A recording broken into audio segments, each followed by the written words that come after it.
of the conversation. Join us in fostering connections, celebrating. What do you want for breakfast? How do you want your breakfast? English breakfast, French fries. Koko nikosi, alo komi kesheto. Wache. Well, Gobe is the real deal. Join us on Ghana Talks Radio. Let's serve you a buffet of breakfast. From news headlines review, current affairs to social issues. Entertainment, sports, and all the trending stories live on our mobile app and across all socials from Monday to Friday, 7 a.m. to 10 a.m. With me, Pakwesi Omare, Regina Bless, Deborah Adoso, and I am Esinal Fiagbedu. This is Ghana Talks Breakfast Show. This is Ghana Talks Breakfast Show, your morning companion.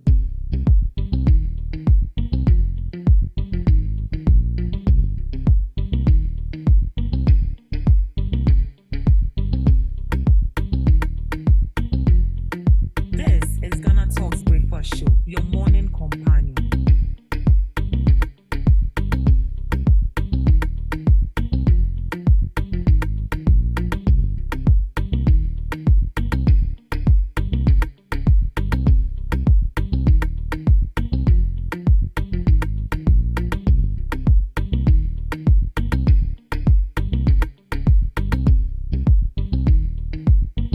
This is Ghana Talks Breakfast Show, your morning companion.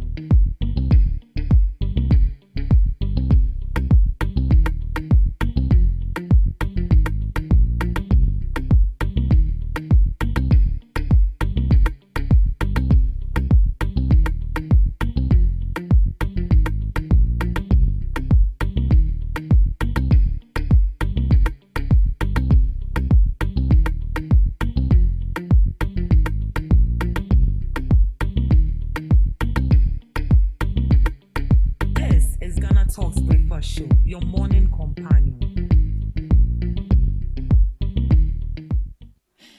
Good morning, everyone. It's a beautiful Friday morning, and you are welcome to the Ghana Talks Breakfast Show right here on Ghana Talks Radio. This is the news headline review. Here we bring you all the latest headlines making waves in the news, from business to politics, from sports to entertainment. We got you covered with the most relevant stories. As usual, I remain your host, Ruth Esenam Fiagbedu. And joining me this morning is Miss Regina and Miss Debbie Adoso. Good morning, ladies. How are you doing? I'm good. I'm fine. How are you this morning? I'm good. Oh, okay, good. So can we dive straight into our news headline this morning? All right. Jane Mensah, other officials must go. They have mismanaged EC. Is he doing Kitia? Chairman of the National Democratic Congress, Johnson Esiedu Nketia, has called for the removal of the entire leadership of the Electoral Commission, asserting that the current team is unfit to manage credible elections in Ghana. He said, there has to be a change. The three top leadership must all go. They have managed the commission so badly, he said. Speaking on Joy News Wednesday, June 25th, Esiedu Nketia criticized the Commission's handling of recent electoral matters, particularly the unresolved parliamentary election in Ablekuma North. He stated, "You cannot still be having an election that will go into a stalemate. There is no anticipation of any stalemate in our laws unless people don't want to do their work well.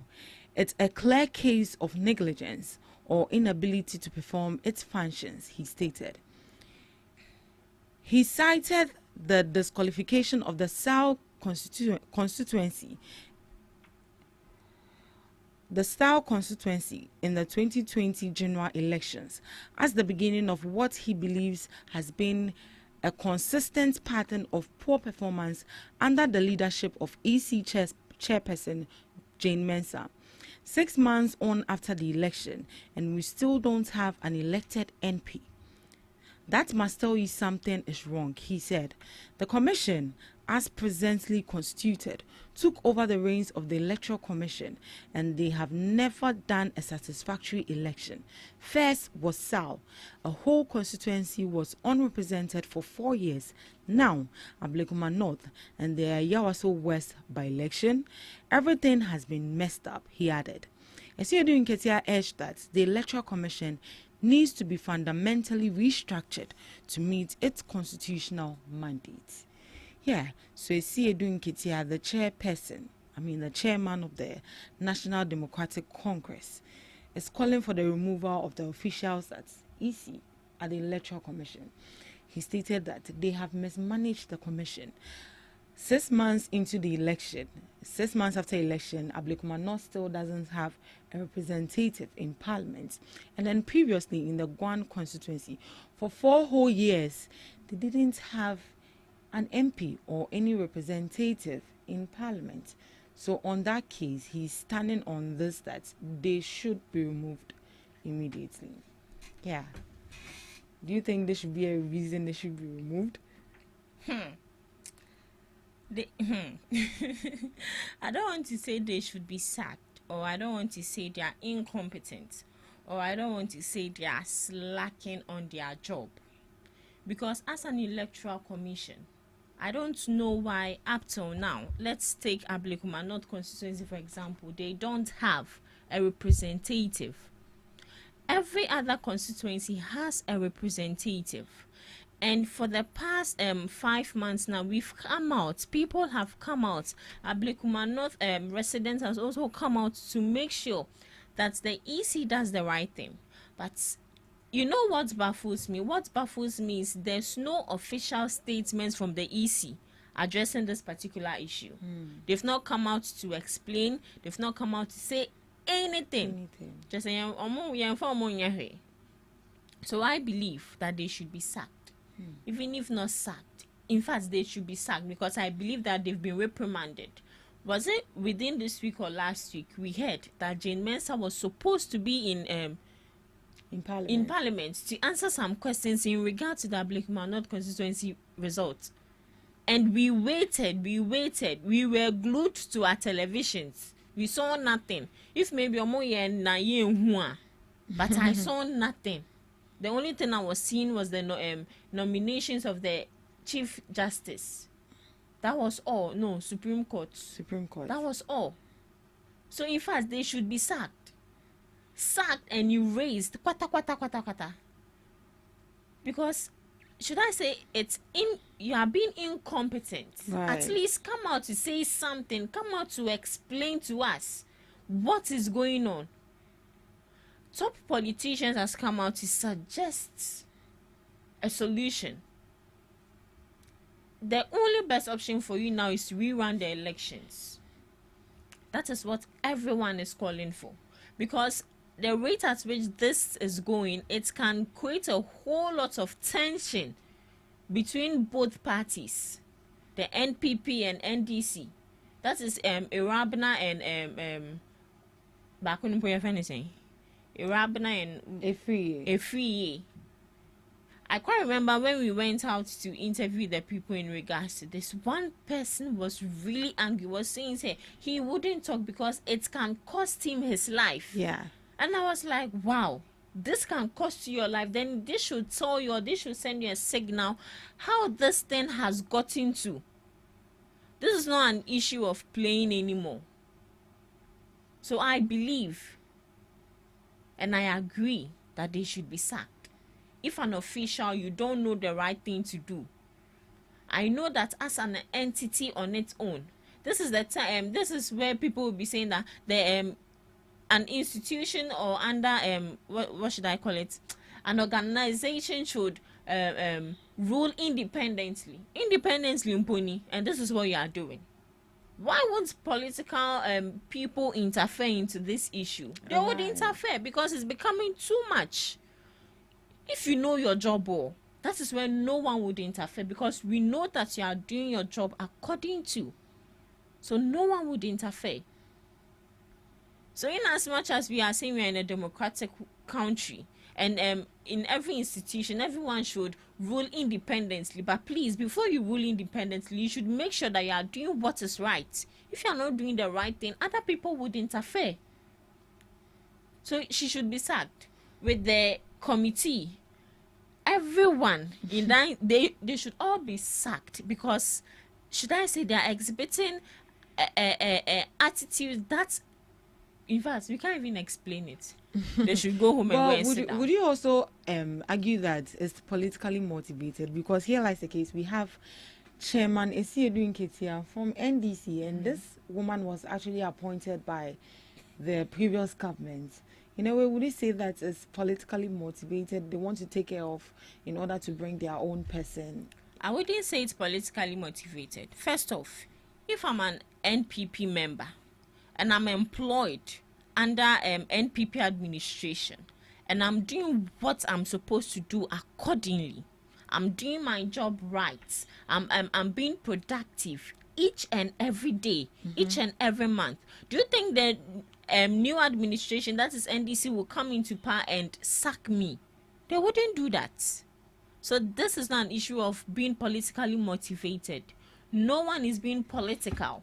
Anyone who is calling for the call or for the dismissal of the EC has the right to say that. And I also have the right to say that, in as much as I'm a journalist, I'm also human.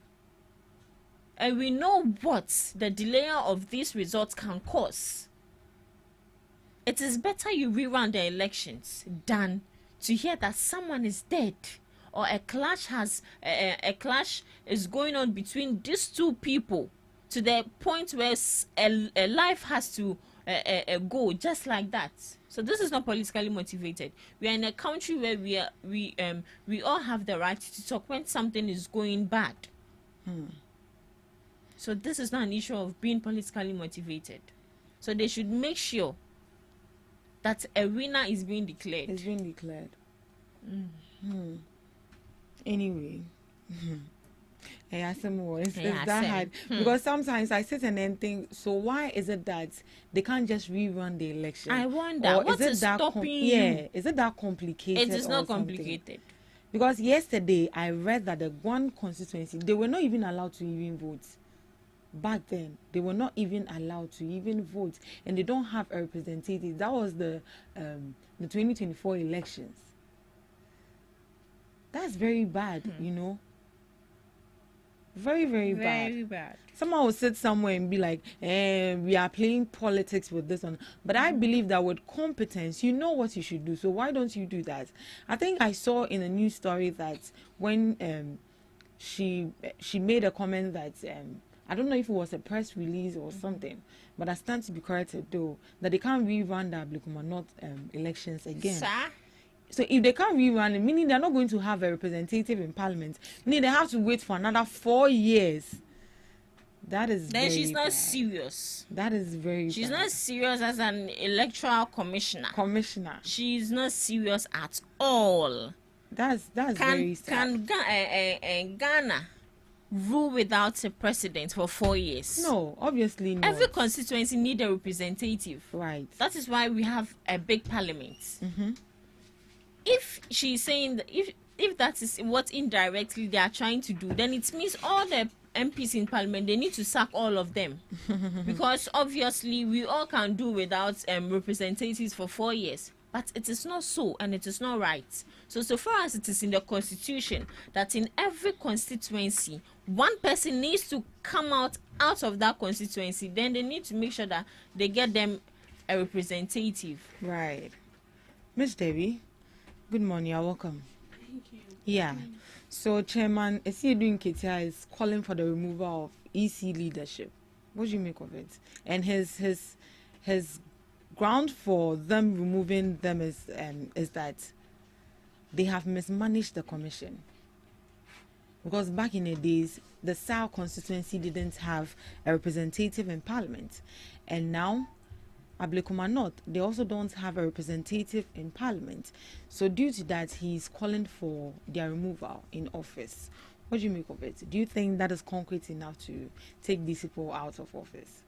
I think by now the EC herself should have laid down her tools. She shouldn't have waited for Asiedu Ketia to call for both herself and her team, the resignation of her team.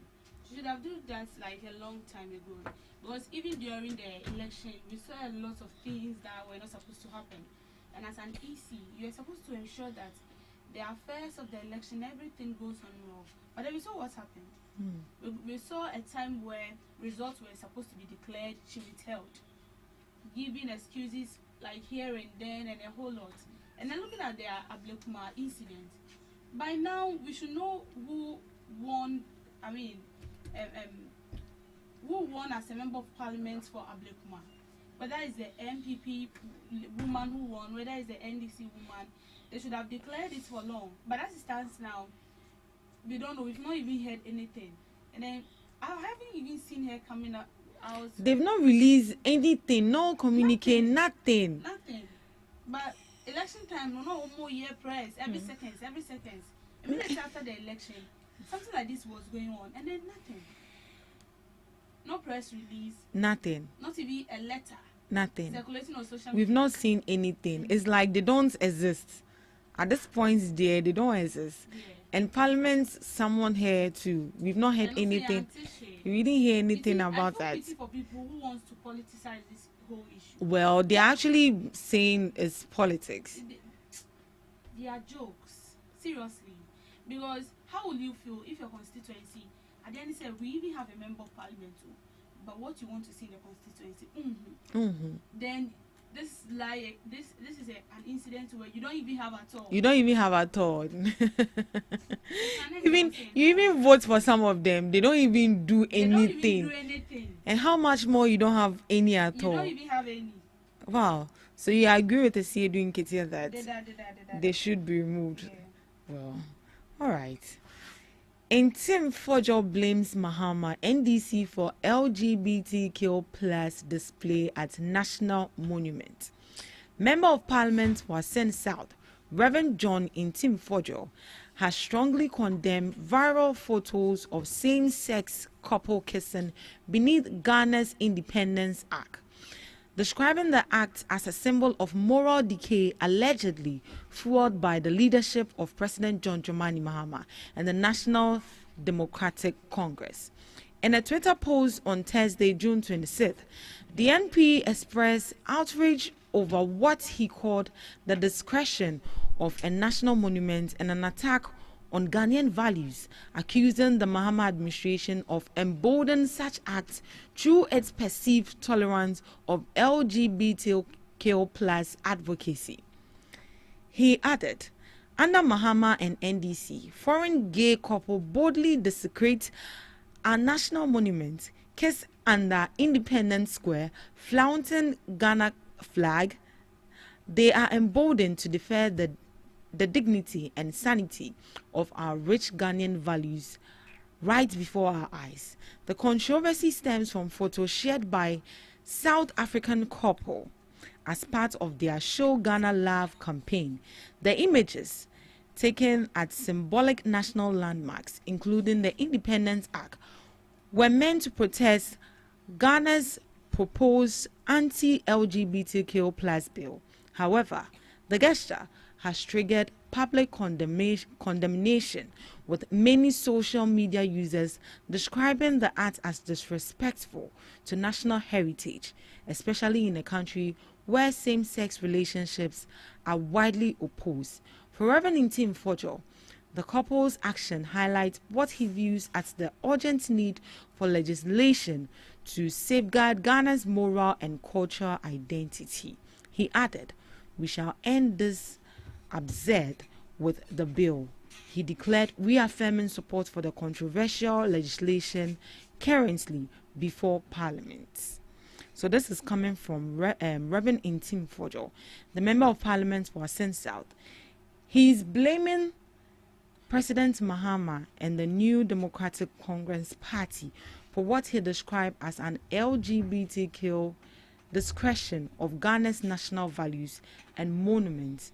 And this is actually coming up after a viral photo shows a same-sex couple from South Africa kissing beneath Ghana's Independence Act. And that is actually a historic national symbols for we Ghanaians. And they find it very disrespectful. And when you go on Twitter, the way they are dragging some George here, it's not easy. So this is coming from Reverend Team for John. But does this call to blame the government? This is touch not my anointed. I would have said something against this man. Easy. Touch not my anointed. Easy. Oh God, remove that verse from the Bible. Then we teach this man a lesson. Easy. Because how can you say that this thing is politically motivated? Or he said President Mahama is to be blamed for those 2 South African men. So Mudine Leo and Rio say then you Leo and Q. Leo, no, it's Leo and Rio. Wow. Hey, now say Leo and Q.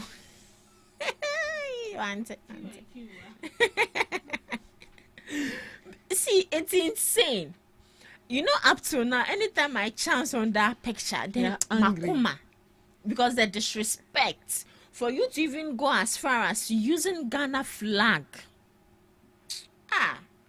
These people, in fact, they need to be lashed before they leave this country. I don't even know why these people have let such people enter our country.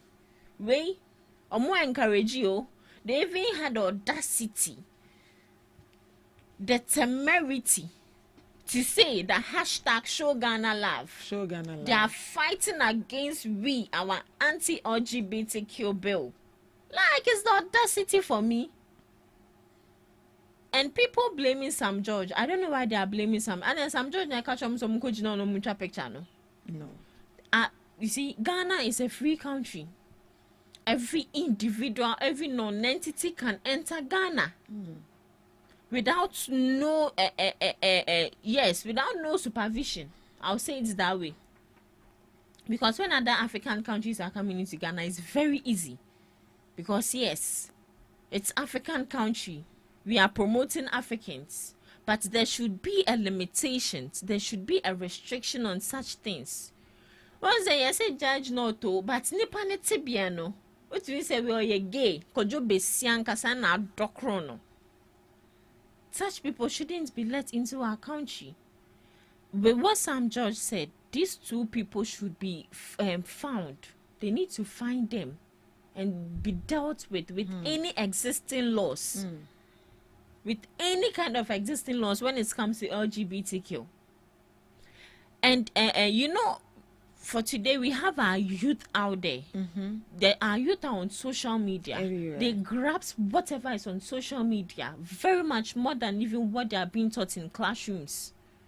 So just imagine, say, Akola has chanced upon that post with them kissing. And yeah, kissing is okay too. I went through their post, Hey, don't be small pressure. No go nice. No go tantalizer. No go fine. See, 2 handsome men. They've stooped so low. They are handsome. They are very handsome. Me kwa me de El spec. Me spec and so and then no more ya tantandie. It's devilish. Very devilish. Well, when they went to the act, they say freedom and justice. So freedom. So obviously they have freedom and justice. Stand there, take a normal picture and leave. Don't go and kiss under our monument. That is the picture where caused a whole lot of outrage. Yeah. Kissing. Hey, I reserve my case. Miss Debbie. You see, we need to be serious as a country. Very, very serious. We are joking in this country. You can't go to other country where they have taboo. They are not supposed to do certain things, and then you go there and you do it. And I'm not sure you'll be allowed to go scot-free. When you get there, then you violate their rules. They will deal with you before you come back to the country. Now, the reason why I'm saying that we need to be serious as a country was because during the previous administration, there was this American singer that came to the country, and then he went to release a song. Parliament House, no, at the Jubilee House. At the Jubilee House. Using profane words.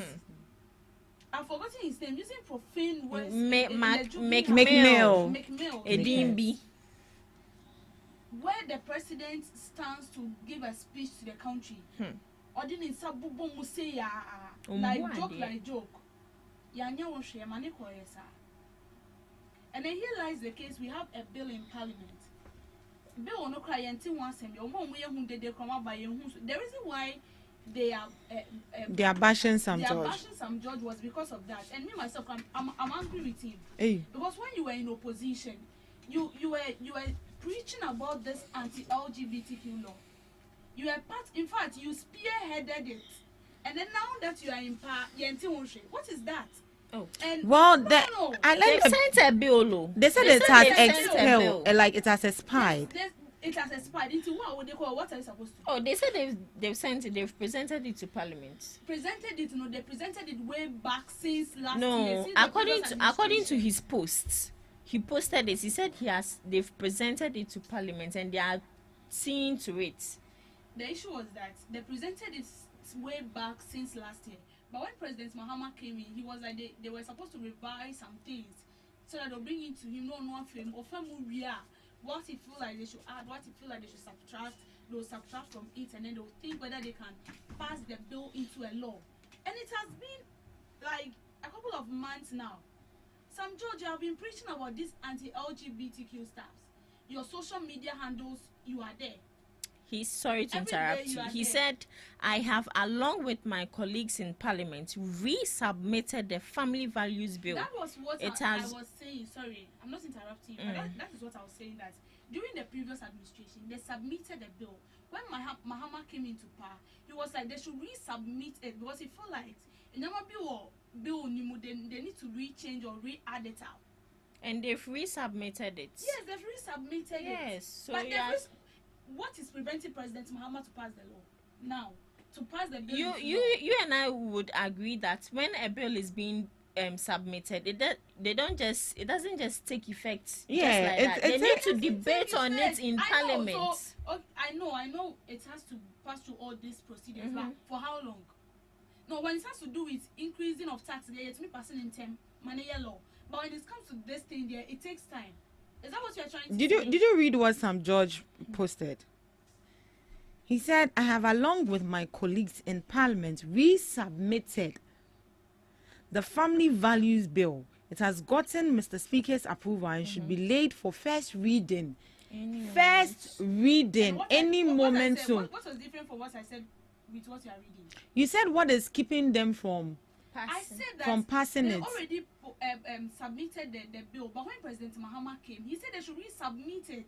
Right. And then he feels like there are certain things in the bill that needs to be changed and things that needs to be added. So I know they've resubmitted it. Okay. And the speaker is supposed to go through. But what I'm saying is that yes, they will go through and it has to pass through a lot of procedures. But what is keeping it from it being passed? Say increasing taxes and within a week you by now you started paying the taxes on that. So what is keeping us? Let's not make flimsy excuses. It has become part and parcel of us as a country. And so it means you also need to blame the past administration. President Akufo-Addo was because in power for how many years? Because 8 it was years. there. And then he didn't sign it. Yes. And this man has come into power for... Now, Obiaba so 5 months. More expected than Nipan. You should sign it. It was part of the main reason why we voted for them. Was it not part? So you people should take your time. If you were able to wait for someone 8 years, why can't you wait for someone who is in for how many months now? I wouldn't like to compare Mahama to President Akufo-Addo. No, you won't. We know what he has done. We know President Mahama is a different person altogether. And you said it. You like it was part. That was you obey for how this should be one of the best. 24 hours one can obey. Safi no obey. Regina, they are now going to start the thing. So that's the way they cancelled what's the name? This levies. The 1C levy, the 4 levy. It's like as simple as that. What possible? Yeah, simple. Have you heard back stories with regards to the LGBTQ plus bill? I've heard a lot of stories that if we sign it, we are not going to be getting some things from some country. We are not ready to stand on our own. We are not ready to be independent. But you know, when issues like this come up, you have to go and negotiate. You know that, right? You have to go and negotiate. Where a country now saying what negotiation again? Hey, if a country is saying that if you don't sign, because we have become a slave to other countries. So what do They you? cannot pass this bill because are they not helping us? We go to them for loans. We owe them, and so what they tell us is what we will do. So this is basically some factors that are preventing them from passing the bill.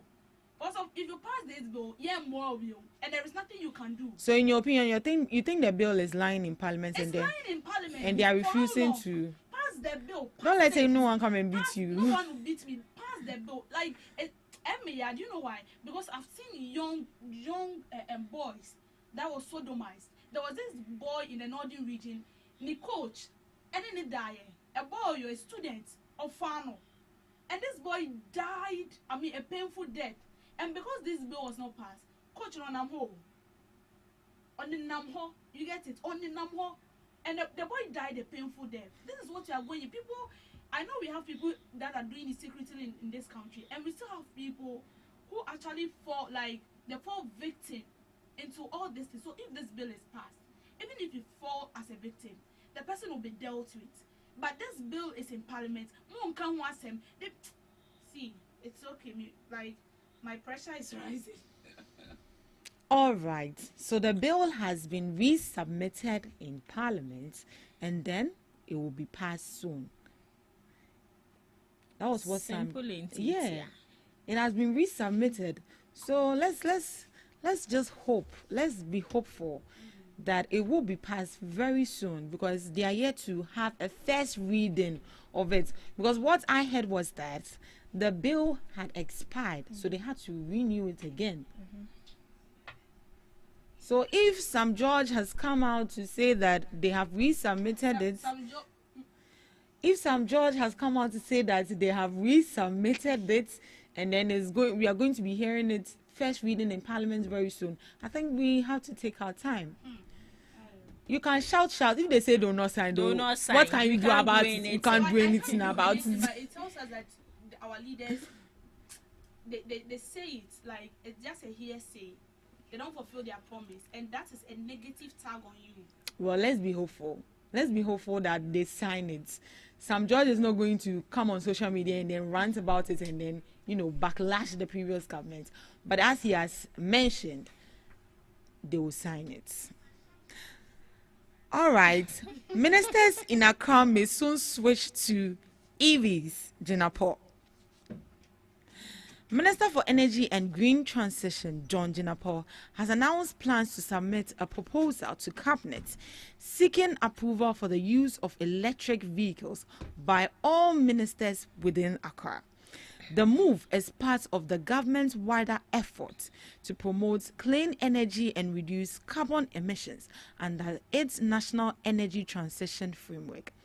Mr. GhanaTalks made this disclosure at the official launch of the Energy Commission's 60 kilowatt solar powered EV charging station in Accra on Tuesday. He said the measure aims to position government officials as early adopters of green transport technology, thereby encouraging widespread public adoption. The minister stated, transitioning to EV is both an environmental decision and an economic one. Electric buses and vehicles generally have low operating costs than traditional fossil fuel powered vehicles. This implies long-term savings for transport operators, reduced fares for commuters, and less exposure to fuel import markets. The new EV charging station is one of several interventions under the Energy Commission's Drive Electric initiative, launched to accelerate e-mobility in Ghana. The Commission has previously hosted Ghana's first electric mobility conference and public charging forum, while conducting foundational studies to guide infrastructure rollout and policy development. It has also developed draft regulations to govern EV charging stations and battery swap systems. This will ensure compatibility with international standards, enhance consumer safety, and guide the safe transfer and use of related technologies. So this is coming from Energy Minister John GhanaTalks WASH reveals plans to propose to cabinet that all ministers in Accra, emphasis, all ministers in Accra should begin using electric vehicles as part of Ghana's broader clean energy transition strategy. Well, these vehicles will actually be charged, and if ministers in Accra, they don't really go on long journey like that. This one, the Accra, in Potem, where they'll start using electric vehicles. Miss Regina, what do you make of it? Electric vehicles. Electric vehicles. Until you charge. They'll charge it. Ah. But we too, they say we should pay energy levy. Energy levy. How will we charge if the energy is not stable? Exactly. When the minister was all press conference, You can't do. can't they do me and my light out? Or better not charge it. Charging. You get it. And it means that they should make sure they get like fuel stations. What's a fuel station? They're charging. They should make sure they get it. Plenty. And see, this thing, there's a lot of disadvantages. So because Pentema Coach mana driver say, oh, can't they do more? My anchor charge. Not for Nah.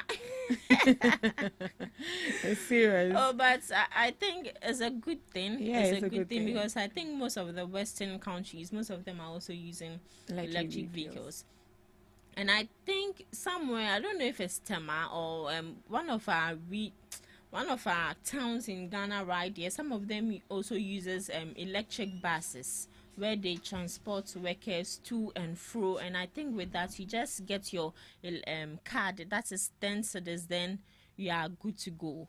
So I would say it's a great initiative. It's a great call. But they should make sure that they see to it. This needs comprehensive monitoring and evaluation. It is not only saying that, oh, we are bringing an electric vehicle because it's pleasing to the ears. Yet there were electric vehicles, but this thing, it has a whole lot of advantages. It has a whole lot of disadvantages. So we're focusing on the advantages. They also need to focus on the disadvantages. They need to find alternative solutions to make sure that when that disadvantage comes, they offer that solution. Because just imagine a lot of people rushing to work, then all of a sudden, nakano, akodum. When they find the same piece, they will find their way. But we opt with trucksies and all that. They need to consider it. But aside that, it's a good initiative. It's a good initiative. Mr. B? I believe some initiatives sound so nice in the ears, but not everything will suit the country. And not everything we are supposed to copy as a country as well, because you are supposed to consider everything it takes.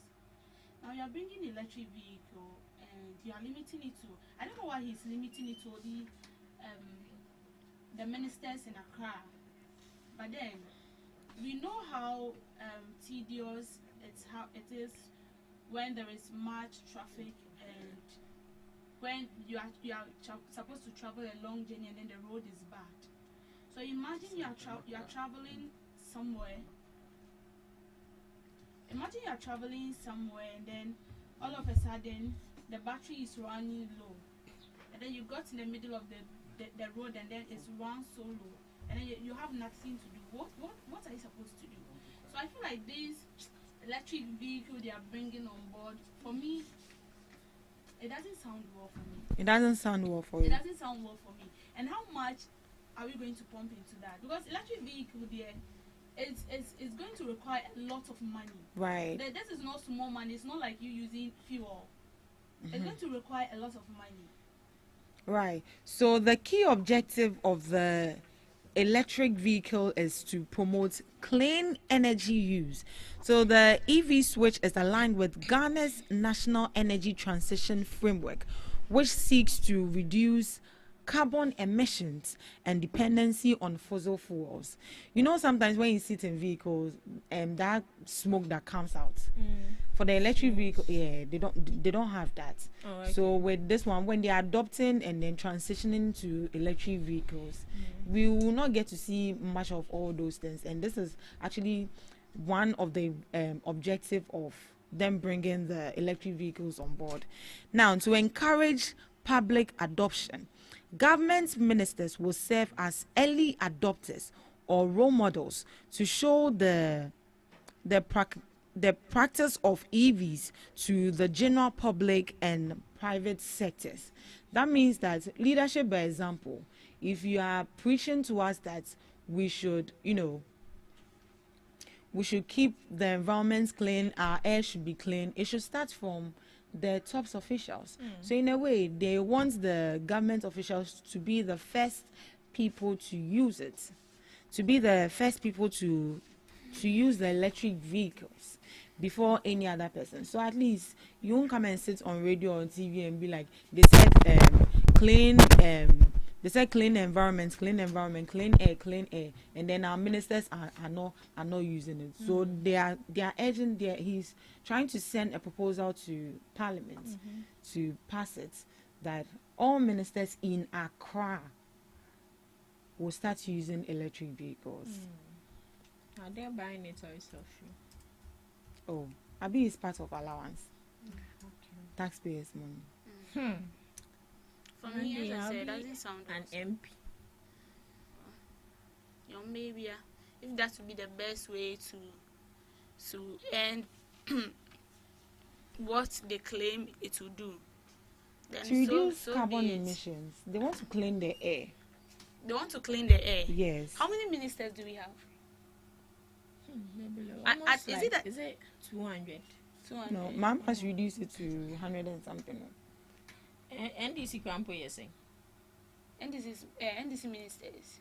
NDC ministers. Check. But I'm not sure it's up to 200. No, it's not. It's not up to. Not at all. It's not up to. It's not. And you think that 100 and something, when they get that electric vehicle, so omunkom we using it will end the. No, it's not going to end it. In a way, they're encouraging others. So before they bring it on board, they'll let our ministers use it first before the early adopters. Is it going to be less expensive for everyone to afford? Because if you are bringing this initiative on board, you have to also think about the ordinary Ghanaian. If you alone are going to use it, it's not going to bring an end to what is the problem. It's not going to bring a lasting solution to the problem. So if you are bringing it on board, and it's going, because electric vehicles now, I'm sure saying yeah, bio vehicles nibi, and I'm sure it will be very expensive. So if they are going to use it alone, then it's not going to end what we are thinking about, because them using it alone will not going to stop it. Church of vehicles, they are still using our normal the normal vehicles we are using, and still we are going to experience the same thing. So why don't we just sit down, think about something else that is going to help everyone, all parties involved? Because the ministers alone does not constitute the whole people of this country. You get it? So you don't agree to that? For me, I don't. You don't. Anyway, she said she doesn't agree to it. Electric vehicles for ministers in Accra. All right. Thank you for joining us on the news headline review. Up next, we have the Beach Girl.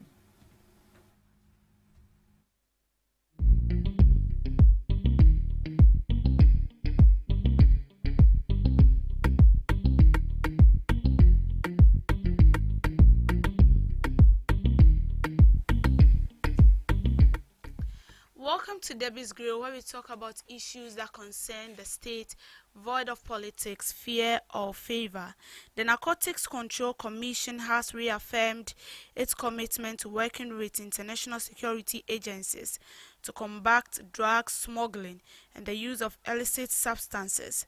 Speaking during the International Day Against Drug Abuse and Illicit Trafficking ceremony, the Brigadier General Maxwell Marty, Director General of NACOC, emphasized effort to secure Ghana's borders against the illegal drug trade and ensure the swift prosecution of offenders. We are dismantling networks and sending a clear message. Ghana is not a safe haven for drug abuse, he stated. He further described drug abuse as a national emergency and called for urgent preventive measures to protect the country's youth from addiction.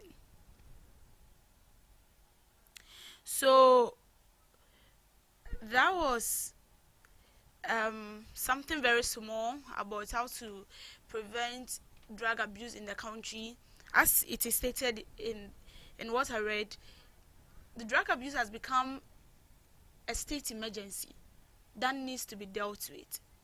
I mean, we talk about drug abuse now and then, we talk about it often, and sometimes people listening, they'll feel like, what is all this? Like, we talk about drug abuse, and then we still see drugs being smuggled into the country. And some time ago, I saw a whole truck of cocaine being burnt into ashes. Then there was a lot of comments. People were asking whether it was raw cocaine they were burning, or they've taken out the product and then they are just burning the boxes just to have this kind of claim, or for the people out there to believe that they're actually burning these drugs. And you see, it's very sad. One, it tarnishes the image of the country. It sends a wrong signal about the country to other countries. Mind you, Ghana as a country cannot do everything on its own. We collaborate with other African countries. We have collaborations with other Western countries. Recently, there was the king of Eswatini was in Ghana here. You see, so we collaborate with other countries for some sort of privileges to be enjoyed by the people of this country. So you see, when things like this are happening or going on in Ghana, it sends a bad image out there.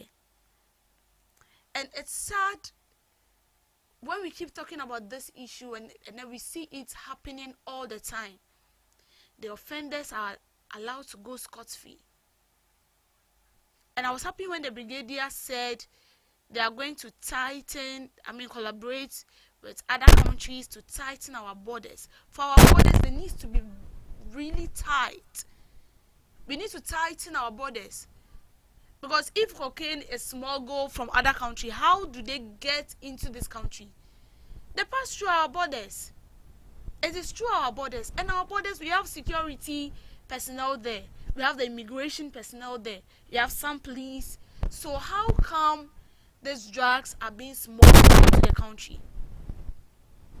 Are the security personnel being bribed? Is there any condition that has been laid down? Is there an order from above that is stating that, see, they are bringing in drugs and you have to allow them, or you'll be sacked from your duty, or you'll be sacked from your post? Is there something that is going on that we are not being, we don't know anything about as a country, or we are not being informed? Because it's bad. Today you see a vehicle transporting cocaine into the country, other marijuana into the country, and other drugs. Recently, there was this circulating drug read here and there. And you could see youths indulging, taking this drug as if a breakfast. And then you see a whole future leader taking in this drug and being static like a statue. You have to slap them for them to come back to their senses. And then we see it to be normal. I've seen a lot of people, calling on the government, calling on well-known authorities to educate this youth about this. I feel like it's not as if we are not being educated, or they are not educating them. Because what we are doing here is also a means of educating them. But some of them just feel like, I just have to take it to overcome. When you talk to this drug addict, they will tell you they want to overcome some situations and stuff. And who lied to you that after being, boozed with alcohol and taking in drugs, you will feel okay? It's a big lie. Some will tell you that they want to overcome shyness, so they have to take in drug, so they can stand in front of a huge congregation and speak their mind. It's having a very diverse effect on you as an individual. Today you might not see its effect, but it's affecting you. You take in drugs to become high. You take in drugs to solve your problem. At that very moment, you forget about everything. But then when you wake up, you will still face reality. What are we doing about this? We want to collaborate with the Western world to tighten our security borders. Then we should fast track that. Because 99% of the drugs are smuggled through our borders into the country. And I feel like it's about time some security personnel that are being bribed to pave the way for this drug into the country, they should be arrested. Because you cannot tell me that you made your way through without without no inspection. When you get to the border right now, they will inspect you. Even your clothes, you have to open your bag so that they will search. We have people that can hide cocaine under the bag and then they'll put clothes on top. So they check all those things. Sometimes you have to even take off your shoes. Take off your socks so that they will be sure that there is nothing in there.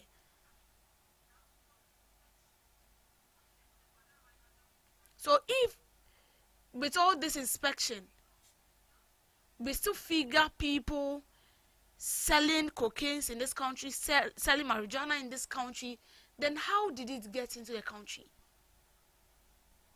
Who allowed that? Those security operatives must be arrested. You see, it is very sad when the consumer is arrested and then the person who is solemnly behind it, the person who ordered for it, is walking about freely. Arresting the consumer will not bring an end to drug, the bad usage of drug in this country. It will not end the smuggling of drug in the country. No, it won't. We should start targeting people who import those drugs into the country. Some time ago, there were speculations that top government officials allegedly are involved into this drug smuggling and stuff. But where did it get to? And sometimes it is sad. You even see foreign nationals involved in this. But at the end, we allow them to go scot-free. And then it ends there. Let's wake up as a country. The future of our youth is at stake. The earlier for us, the better. Thank you for making time with me on Debbie's Grill. Thank you so much, Miss Debbie. Miss Regina, today in history. Today in history's 27th is Independence Day, observed annually, and it is a national holiday in Djibouti. It marks the territory's declaration of independence from France. President Truman orders U.S. forces to Korea. President Harry Truman ordered U.S. air and naval forces to support South Korea following North Korea's invasion on June 25th.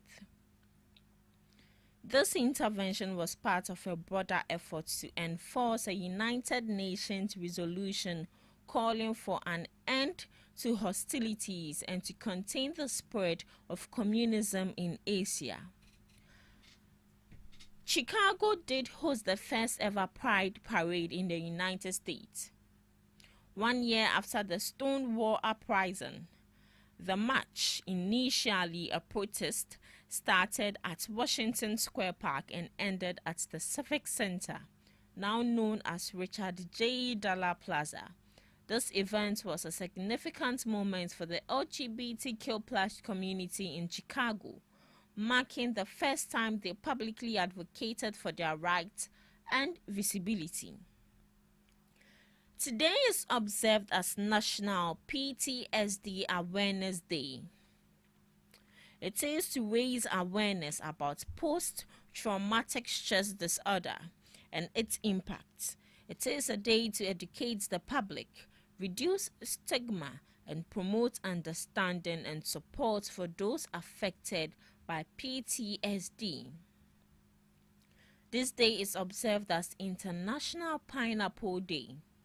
It is a day to appreciate this tropical fruit, its history, and its cultural significance, including its symbolism of hospitality. The pineapple has long been associated with hospitality, appearing on dining tables and inn signs in the past. Micro, small, and medium-sized enterprises day to day.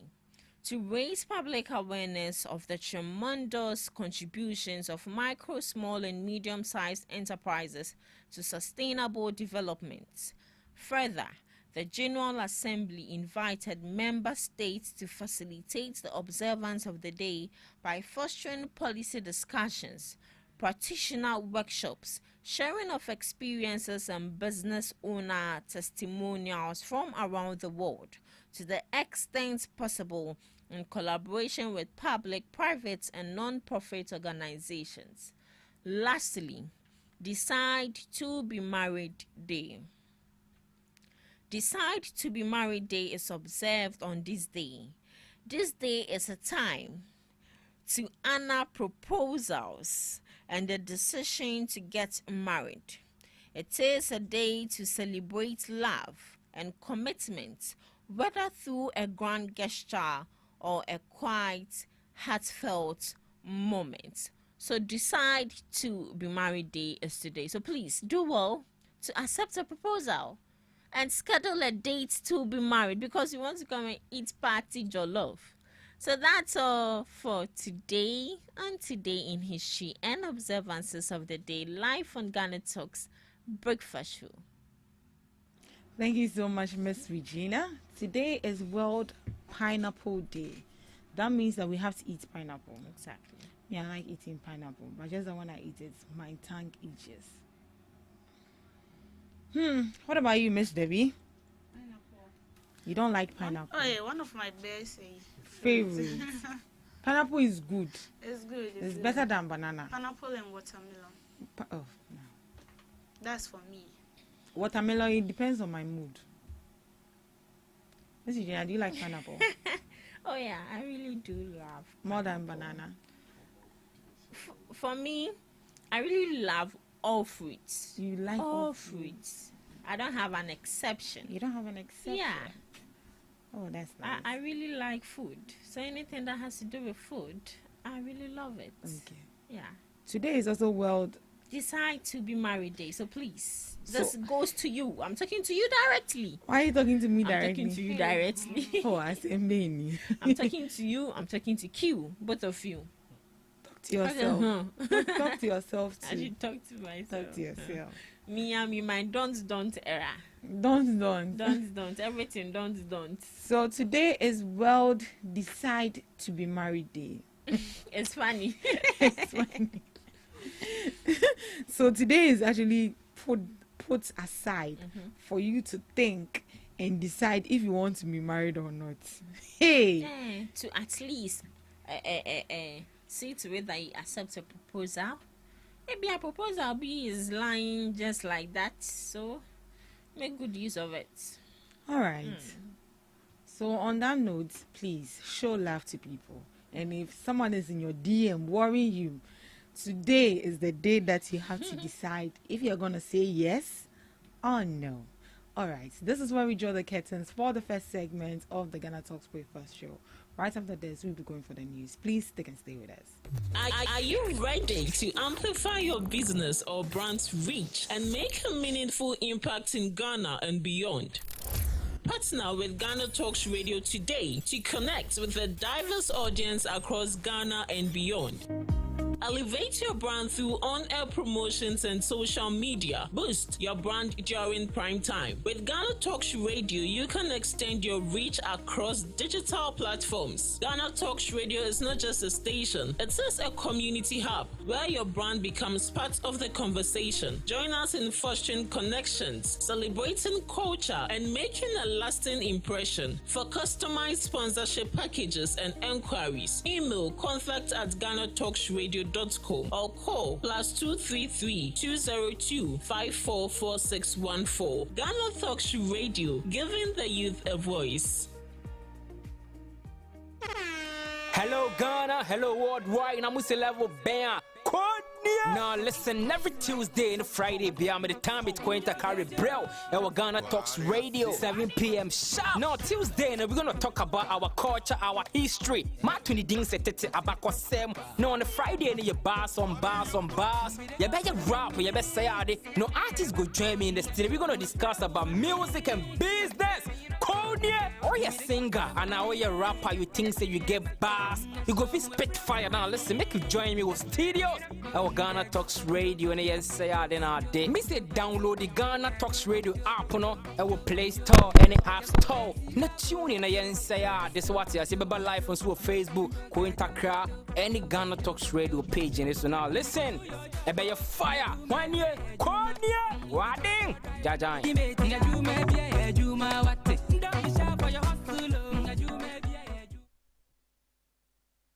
What do you want for breakfast? How do you want your breakfast? English breakfast, French fries, Koko Nikosi, alo komi kesheto. wache. Well, Gobe is the real deal. Join us on Ghana Talks Radio. Let's serve you a buffet of breakfast. From news headlines review, current affairs to social issues. Entertainment, sports, and all the trending stories live on our mobile app and across all socials from Monday to Friday, 7 a.m. to 10 a.m. With me, Pakwesi Omare. Regina Bless. Deborah Adoso. And I am Esinal Fiagbedu. This is Ghana Talks Breakfast Show.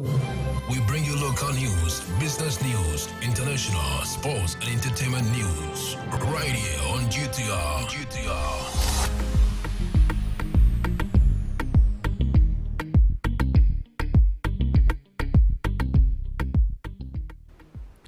Welcome to the morning news broadcast live on Ghana Talks Radio. Coming up, backbone to implement 24-hour economy policy within Parliament. Split Attorney General and Justice Ministry rose to tackle corruption. Minority to Samoa Public Utilities and Regulatory Commission over unjustified electricity tariff hikes. Gas Processing Plant Implementation Committee submits final report to Steering Committee. These and many more coming up shortly. Do stay with us.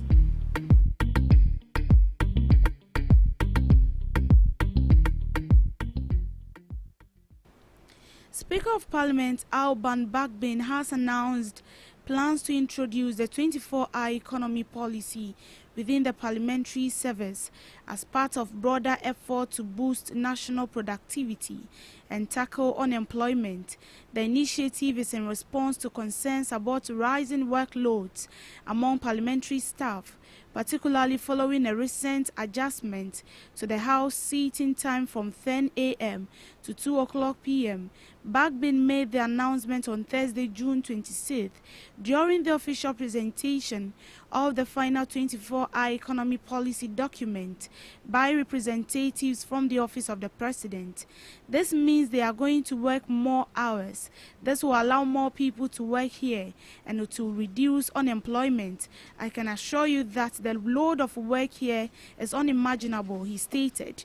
Meanwhile, the government has confirmed the national rollout of the policy will be officially launched on Wednesday, July 2nd. Go Sitano, presidential advisor on the policy, made the announcement during the presentation in Parliament. He described the 24-hour economy as a transformative strategy aimed at reducing unemployment and boosting productivity through continuous round-the-clock activity.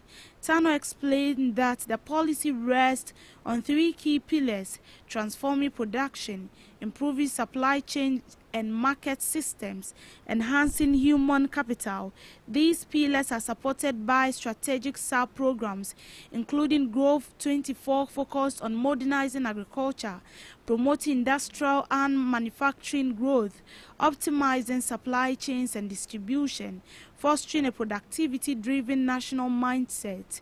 The 24-hour economy is a flagship campaign promise of the National Democratic Congress, and its phased implementation will begin with Parliament before expanding to other sectors and institutions nationwide.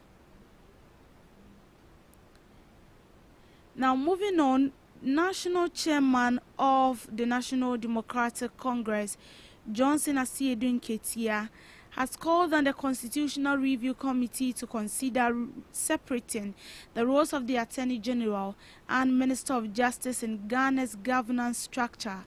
Speaking at an anti-corruption summit in Accra, Asiedu Nketia argued that the current arrangement, where the same individual serves as both Attorney General and Minister of Justice, is fundamentally flawed and hampers the fight against corruption. We were wrong in combining the office of the Attorney General and the Minister of Justice, he said. As Attorney General, you are supposed to prosecute wrongdoing, but as a Minister of Justice sitting in cabinet, you are part of a collective that formulates and approves government policies. It becomes extremely difficult for that same person to turn around and prosecute fellow cabinet members. According to him, the dual role creates a conflict of interest which weakens accountability and protects corrupt officials from legal consequences. He urged the Constitutional Review Committee to recommend a structural separation of the two offices to strengthen Ghana's democratic institution and enhance transparency in governance. In business, the ministry in Parliament has announced plans to summon the management of the Public Utilities Regulatory Commission to justify the recently announced 2.45% increase in electricity tariffs set to take effect from July 1st, 2025. According to the minority, the increment is unjustified given the key economic indicators such as gas prices, the exchange rate and inflation have remained relatively stable. Addressing the media on June 26th, the ranking member on Parliament's Energy Committee, George Kwame Aboache, described the adjustment as unacceptable and lacking transparency. We urge the Public Utility and Regulatory Commission to come out and explain to Ghanaians. I am also going to inform the committee chairman to summon Public Utilities and Regulatory Commission to come to the committee and explain to us. We cannot accept this. You cannot just increase the electricity without any explanation. The Implementation Committee for the second gas processing plant has presented its final report to the Steering Committee at the Ministry of Energy and Green Transition. This submission represents a significant milestone in Ghana's initiative to enhance domestic gas processing capabilities and strengthen energy security for industrial and power sector development. Key findings of the committee indicate the project's potential to save Ghana up to 1 billion annually by reducing reliance on liquid fuel import, recover natural gas liquids valued at approximately 151 million per year, generate over 2,500 direct and indirect jobs during both the construction and operational phases, establish Ghana as a regional hub for gas processing and energy export. Upon receiving the report, the Minister for Energy and Green Transition, today's submission reflects our commitment to advancing Ghana's gas future. GPPII is not merely a project, it is a crucial tool for achieving energy independence, fostering job creation, and driving industrial transformation. We commend the committee for its dedication and clarity. We are determined to act swiftly on its recommendations. The minister also extended sincere gratitude to the chairman of the core technical committee, Honorable Richard John Mensah, and Deputy Minister for Energy and Green Transition, the Project Development Coordinator, Mr. Brown, and all Implementation Committee members for their relentless efforts, strategic insight, and unwavering dedication to the national interest. The ministry reaffirmed the government's full commitment to ensuring that GPP project progresses smoothly into execution, unlocking Ghana's gas potential for long-term value and inclusive growth. To sports, the Sports Writers Association of Ghana has announced the passing of its fifth president, Ebo Kwanzaa, a a pioneer in Ghanaian sports journalism who dedicated decades to the profession. Kwanzaa served as WAC president from 2001 to 2007 after earlier roles as deputy secretary and secretary general. He continued as a patron until his death. Under his leadership, SWAG strengthened its voice in promoting sports development, journalistic excellence, and the recognition of Ghanaian athletes. He was widely respected for his unwavering dedication and professionalism. In a statement, SWAG described his contribution as unparalleled, adding that he will be deeply missed. Tributes have poured in from across the sports community, with many remembering him as a mentor and a beacon in the field. Funeral arrangements will be announced in collaboration with the family in the coming days. Still on sports, Kumasi Asante Kotoko Sporting Club have signed yet another player early on its off-season. After completing the transfer of centre-back Zakaria Fuseni from Berkum, Chelsea, the 27-year-old joins Kotoko despite Chelsea finishing in a disappointing 12th position in the 2024-2025 Ghana Premier League season. Fuseni is the second Chelsea player to join Kotoko in the transfer window after mid-player Hubert announced his move to the Porcupine Warriors earlier in the week.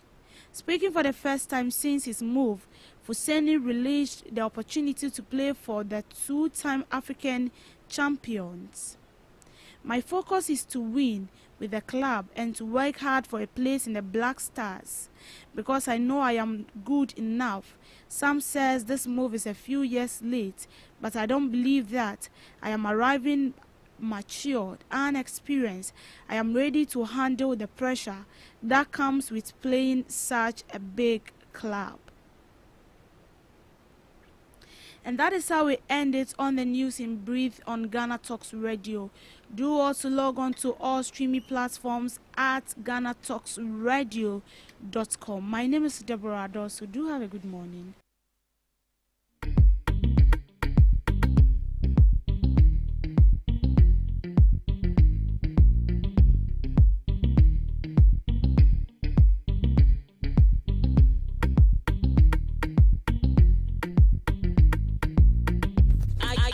Ready to amplify your business or brand's reach and make a meaningful impact in Ghana and beyond? Partner with Ghana Talks Radio today to connect with a diverse audience across Ghana and beyond. Elevate your brand through on-air promotions and social media. Boost your brand during prime time. With Ghana Talks Radio, you can extend your reach across digital platforms. Ghana Talks Radio is not just a station, it is a community hub where your brand becomes part of the conversation. Join us in fostering connections, celebrating culture, and making a lasting impression. For customized sponsorship packages and enquiries, email contact@GhanaTalksRadio.com or call +233 202 544614. Ghana Talks Radio, giving the youth a voice. What do you want for breakfast? How do you want your breakfast? English breakfast, French fries. Koko Nikosi, alo komi kesheto. Wache. Well, Gobe is the real deal. Join us on Ghana Talks Radio. Let's serve you a buffet of breakfast. From news headlines review, current affairs to social issues. Entertainment, sports, and all the trending stories live on our mobile app and across all socials from Monday to Friday, 7 a.m. to 10 a.m. With me, Pakwesi Omare. Regina Bless. Deborah Adoso. And I am Esinal Fiagbedu. This is Ghana Talks Breakfast Show. This is Ghana Talks Breakfast Show, your morning companion.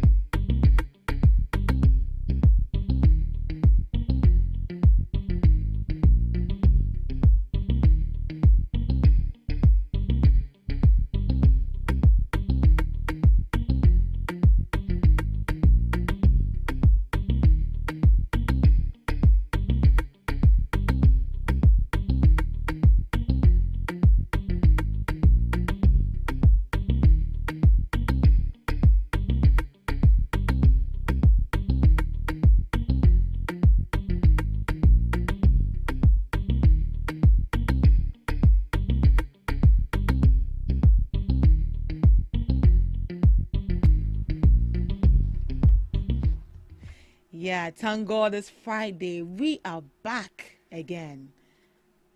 Hello, ladies. We are back again, right? Yeah, it's a beautiful Friday morning, and the weekend has already started. And the weather is already cozy, preparing the way for the weekend.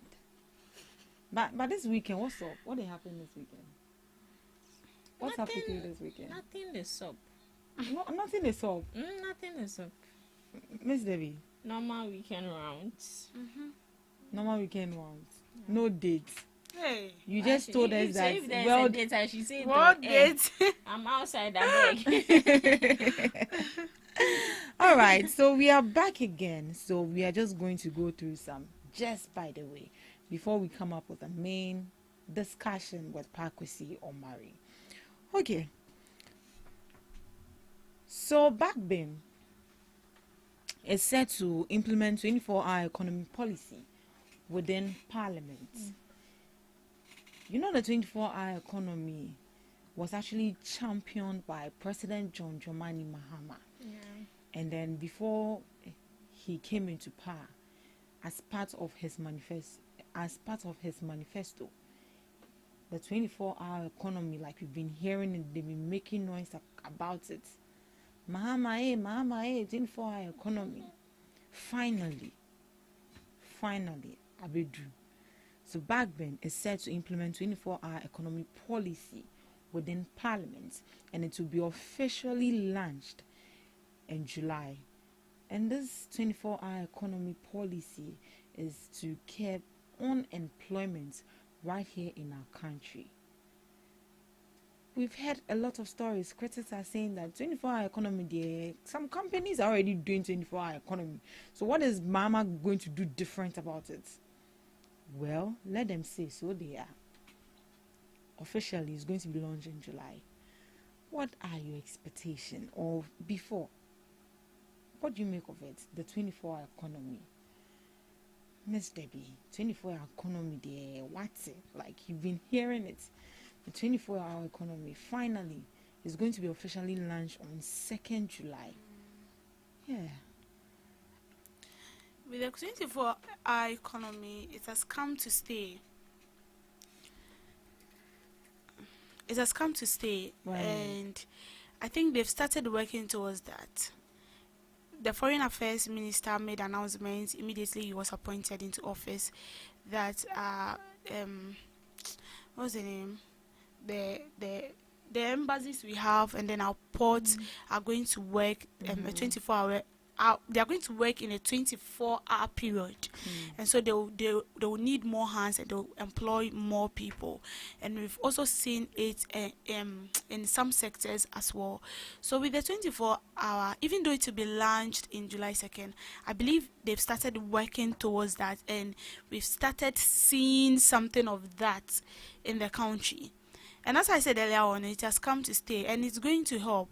So with it coming to with it being launched on 2nd July, it's a great one. It's a great one because we've started feeling it. For me, I've started feeling its positive impact. Oh, really? Yes. Not as if it has, like, I'm benefiting from it, but in a way, if citizens of this country are benefiting from it, in a way I'm also benefiting from it because it's going to help all of us. It's going to help all of us, and it's also going to reduce unemployment in the country as well. Because I feel like sectors that are very difficult to get work has to do with these embassies and the airports and stuffs, and so them operating like 24 hours is employing more people, more hands to work. And it's like you run a shift, and then this shift, we know it in the health sector, but if it is coming in other sectors too, it will help. You come in the morning, maybe 12 o'clock, like you close, you go home, another person comes in and then they take over from there, and it's going to help create more work for Ghanaians to do. Then with the 24-hour economy, it cuts across everyone. Even in agriculture, we've seen what the government is doing. Recently, they've pumped money into poultry in the northern region. And we sat here and then we say that youth should engage into it. They should get themselves doing it, and it's all part, because if at the end you are into this agriculture, this initiative that the government is bringing on board, you're going to get money and it's going to stabilize our economy. So I feel like with the 24-hour economy, we are on course. Although that there are a lot to do, there are more room for improvement. Now, what are some of the a lot you mentioned? What do you think the government should put in place before implementing it? But so far, have you seen them putting a lot in place? Because if you are going to be working 24 hours, it means that security has to be tight. Oh yes, there has to be electricity. But we're already facing power crisis. We are already facing power crisis. But can't you see the government is doing something? You see, they wanted to implement the D-levy. Yes. The Dumsor levy. Right. And then unfortunately for us, there was conflict between Iran and Israel. And they will continue to implement, like they've already implemented it. It will take effect. Like we will feel the impact. But because of this conflict, they've withheld it. Have you seen anyone complaining so far? No. It's got to a time, was it COPEC? Or some COPEC said they wanted to go on strike or something. And the drivers union. As well. And then they withheld it because of this conflict. So these are something I feel like, in as much as the government is implementing a 24-hour economy, I feel like he's also thinking about the ordinary Ghanaians as well. So just imagine, amidst this conflict, and then the government was like, still now we want to implement, like this D-levy has to take effect. Just imagine how the country would be like.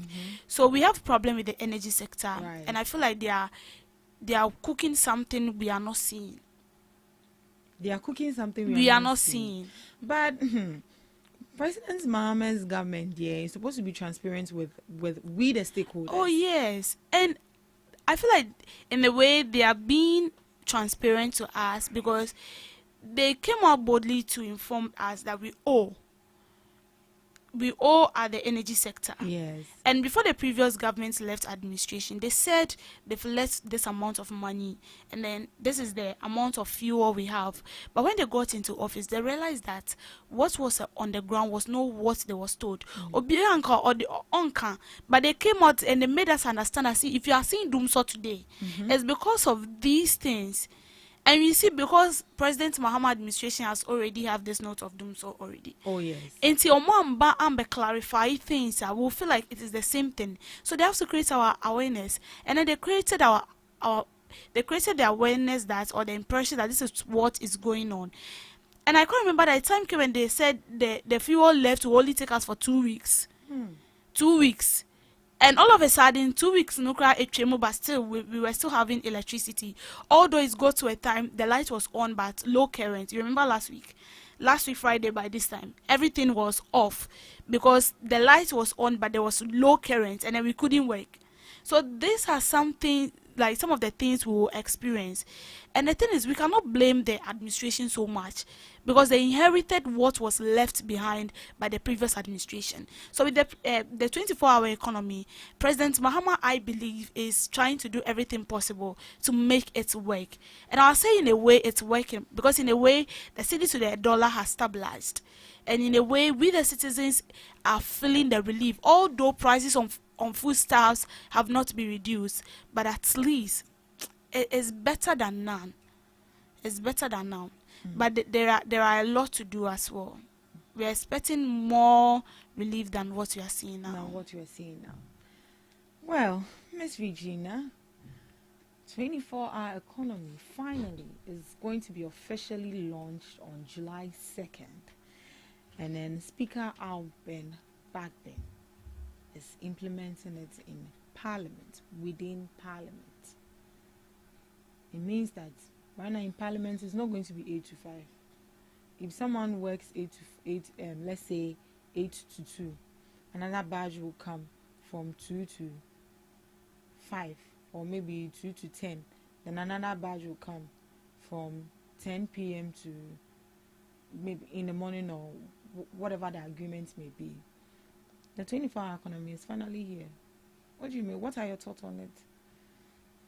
Okay, so 24-hour economy, we all know It's an initiative by President John Dramani Mahama to first off, I think, combat unemployment. So I think it's a good thing. Finally, the 24-hour economy will be launched. That is July 2nd. So I think it's a good one, and we applaud him on that. But do you think there's anything new, the 24-hour economy? Because we've seen some companies already doing the 24-hour economy. Or what touch is President Mahama adding to it? For that, I don't know the touch he's adding to it, because as you said, some of them are already doing it. So they said the policy rests on 3 key pillars. First off is transforming production, improving supply chain and market systems, enhancing human capital. And these pillars are supported by strategic sub-programs, including Grow 24, that is focused on modernizing agriculture, Make 24, that is promoting industrial and manufacturing growth, and we also have the Connect 24, optimizing supply chains and distributions, and lastly, Aspire 24, that is fostering a productivity-driven national mindset. So I think it's a good thing.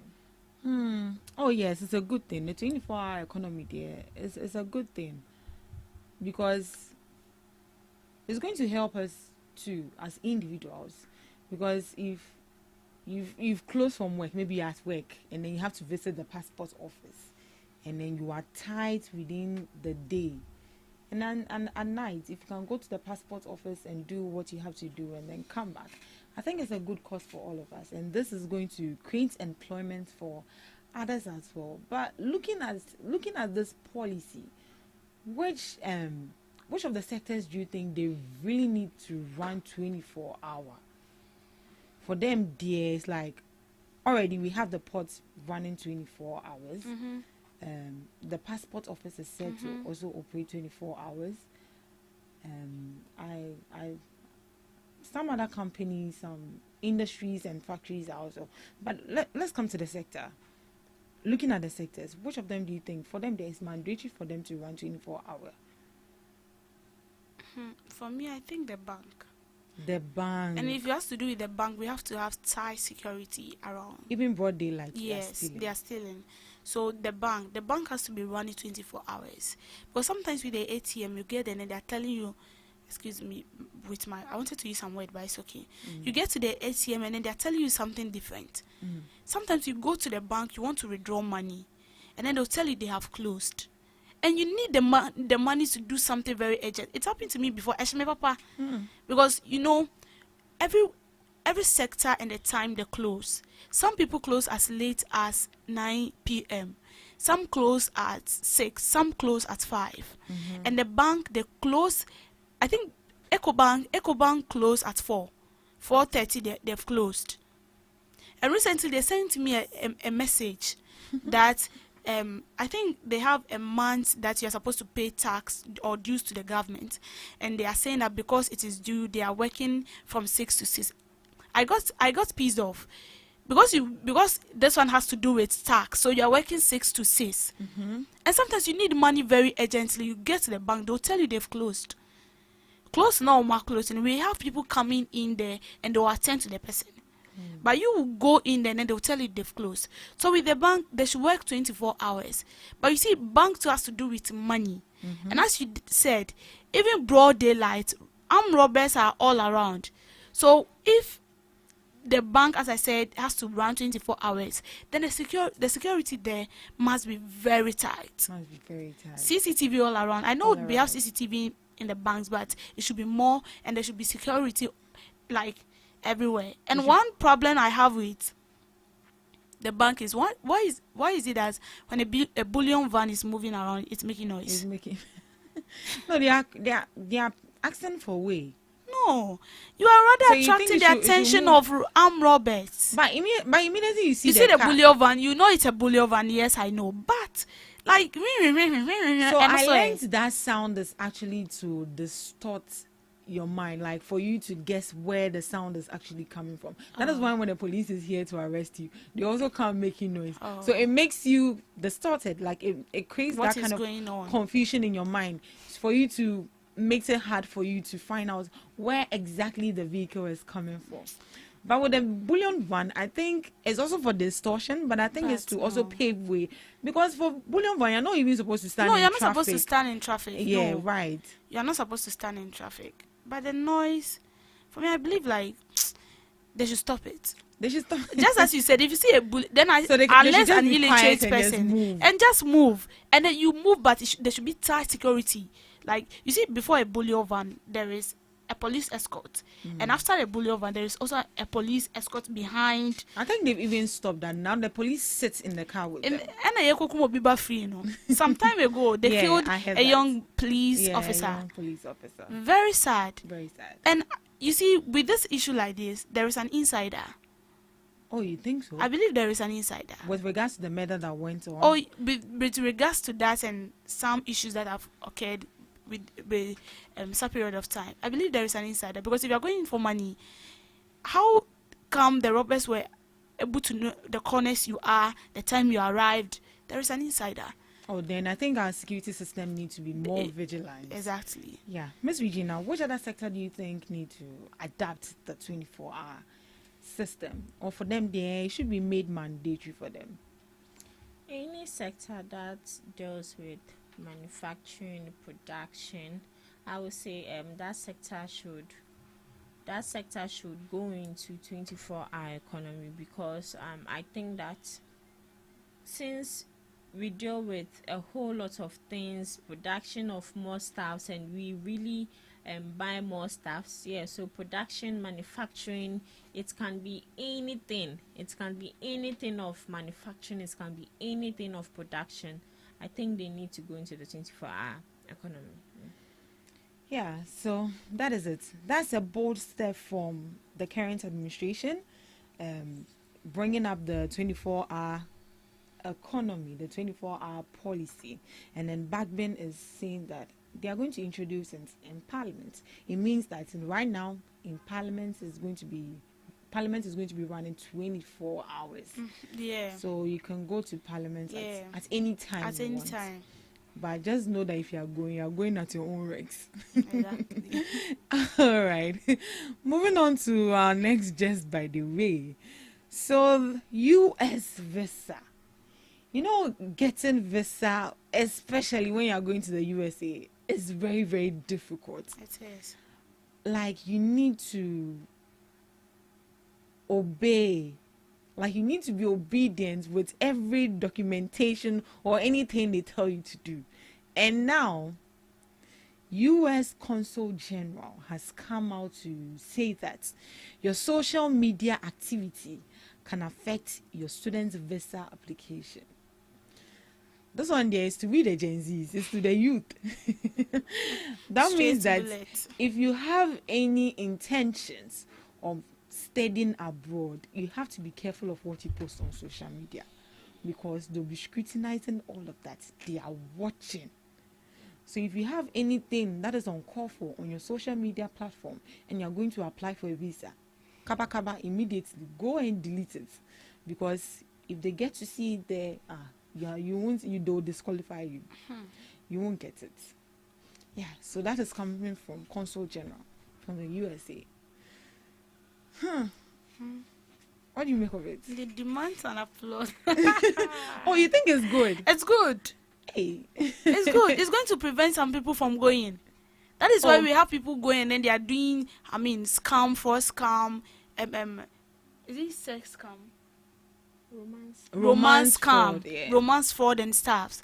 So it prevents all these people from going there, because when you get there, you are not going to disgrace only yourself. You are disgracing the country too. So you be careful with the kind of things you post. With this, if you have an aim, maybe in the next 2 years you want to leave the country, then you should know how to live your life. You should go through your archives on Facebook, TikTok, things you feel like you've posted and it's not good enough. You delete them all. But someone will say that social media and what I want to go and study in abroad there, if I'm home, If you are going to someone's country, because they need this. Those people, I feel like those people, they are very disciplined. Oh yeah, they are. They are very disciplined. They need people that will come there, not to come and distort what they've already suffered for. But you are coming there to be full disciplined. You should know that you are going to someone's country. It's not your country. You don't have the freedom as you have in your country. That is why they said when you go to Rome, you do as they do. So I feel like it's a good call to the youths. You be careful. You don't just wake up and then you feel like posting your nude. Then you post just like that because you want views. You want comments. Oh, you look beautiful. Now you look this and you're happy. You be careful with the kind of things you post and things you say on social media. It will help us to tread cautiously. And I believe it's a good call to ask.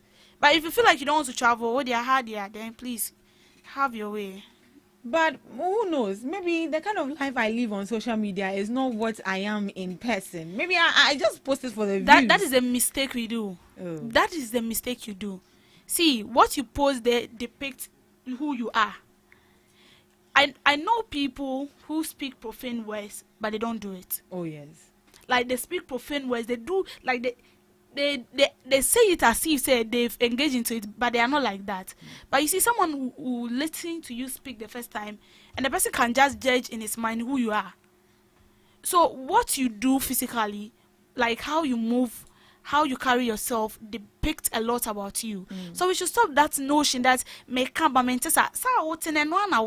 what you are inside you is what you are bringing out. But there's a saying that don't judge a book by its cover. This one is judging. This one has already judged who you are.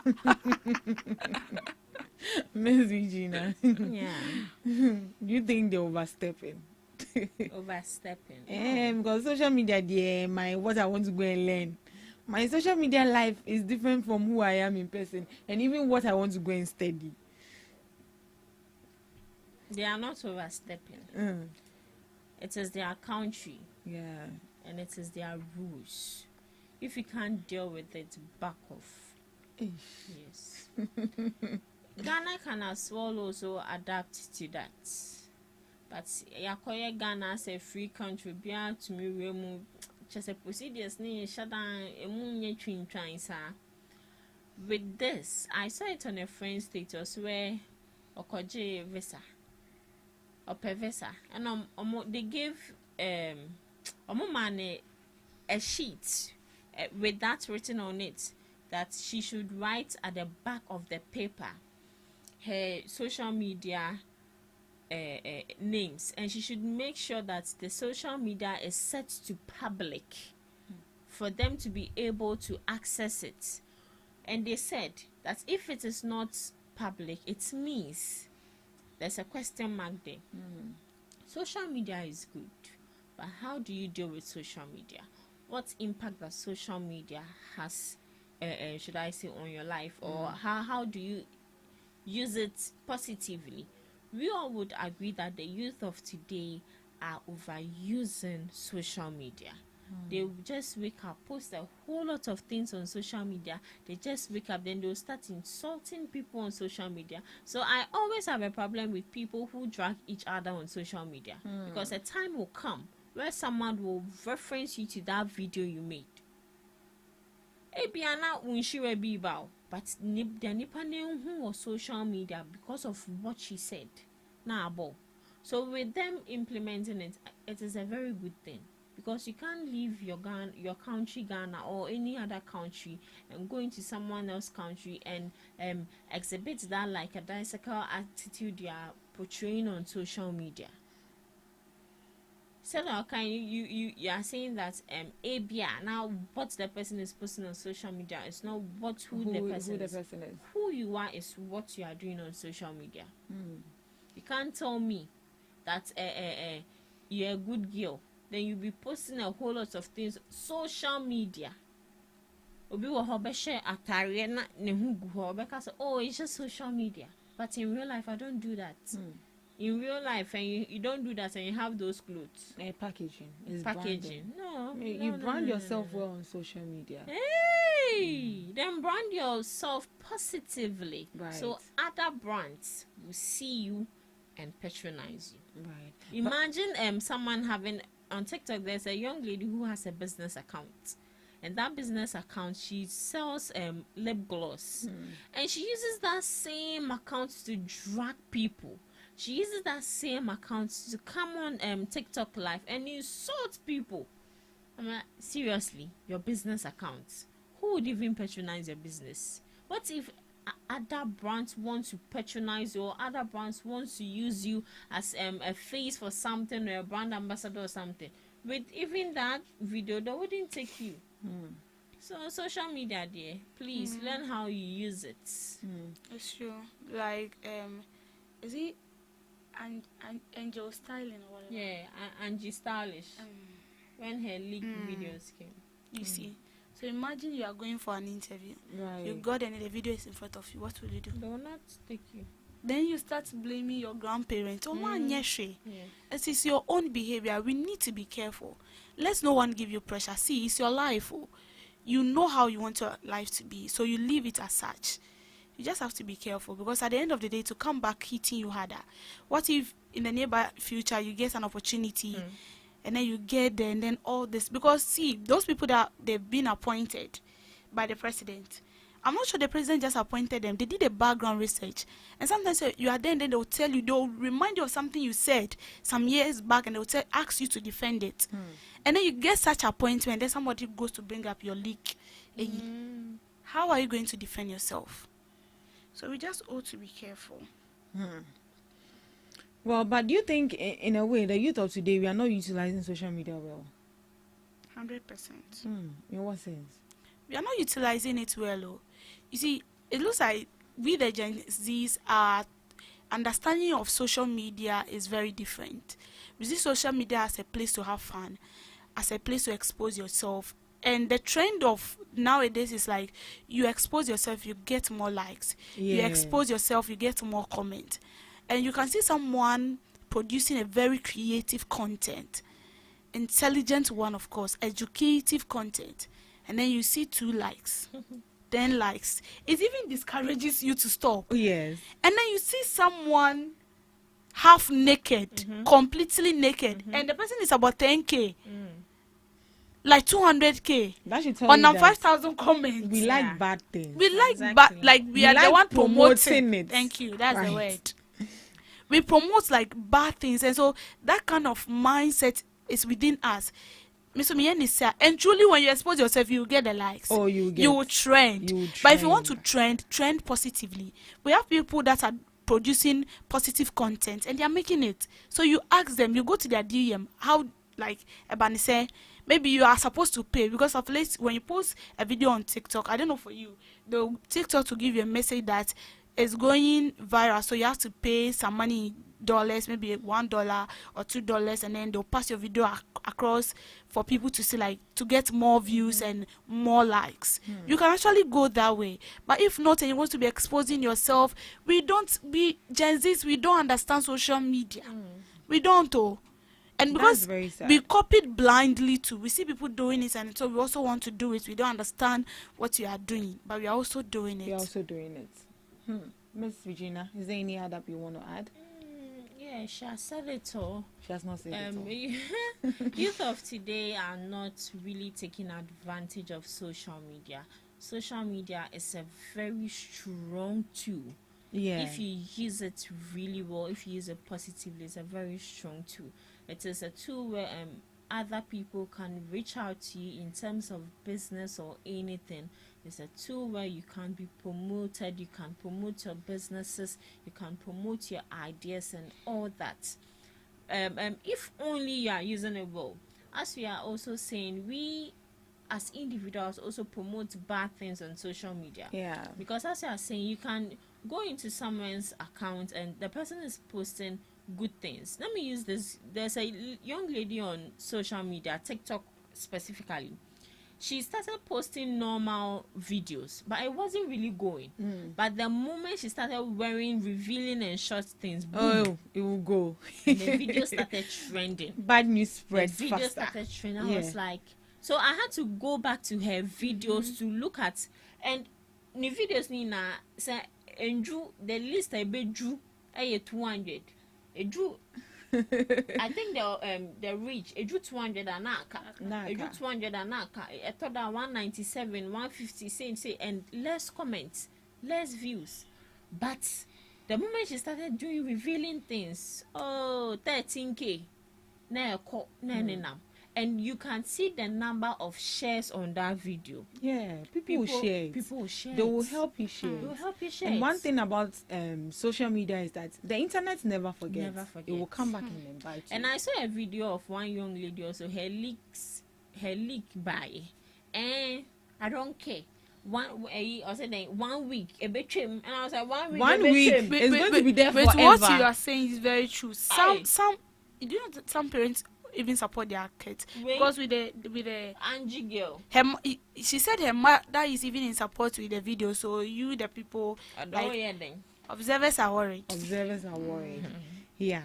So if you're a student or anyone at all and you have the intention to study abroad, you need to be careful of what you post on social media, because this is coming from US Consul General, and it said your social media activities can affect your student visa application.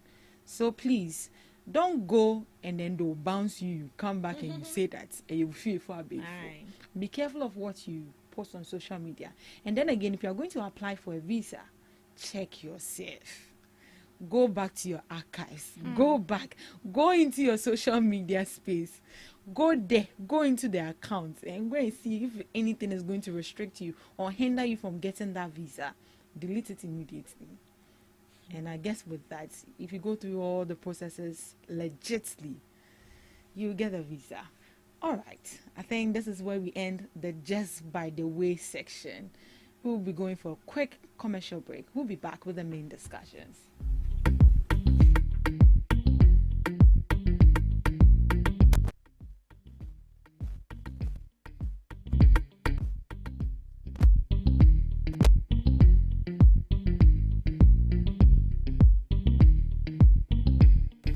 Are you ready to amplify your business or brand's reach and make a meaningful impact in Ghana and beyond? Partner with Ghana Talks Radio today to connect with a diverse audience across Ghana and beyond. Elevate your brand through on-air promotions and social media. Boost your brand during prime time. With Ghana Talks Radio, you can extend your reach across digital platforms. Ghana Talks Radio is not just a station, it is a community hub where your brand becomes part of the conversation. Join us in fostering connections, celebrating culture, and making a lasting impression. For customized sponsorship packages and enquiries, email contact@GhanaTalksRadio.com or call +233 202 544614. Ghana Talks Radio, giving the youth a voice. Hello Ghana, hello worldwide, I'm level band. Now listen, every Tuesday and Friday, beyond the time it's going to carry bro. Our Ghana Talks Radio, 7 p.m. sharp. Now Tuesday, we're gonna talk about our culture, our history. Matuni ding setete abako sem. Now on the Friday, you bars on bars.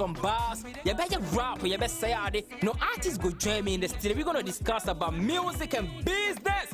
Konya, or you singer, and now you rapper, you think say you get bars. You go fit spit fire. Now listen, make you join me with studios.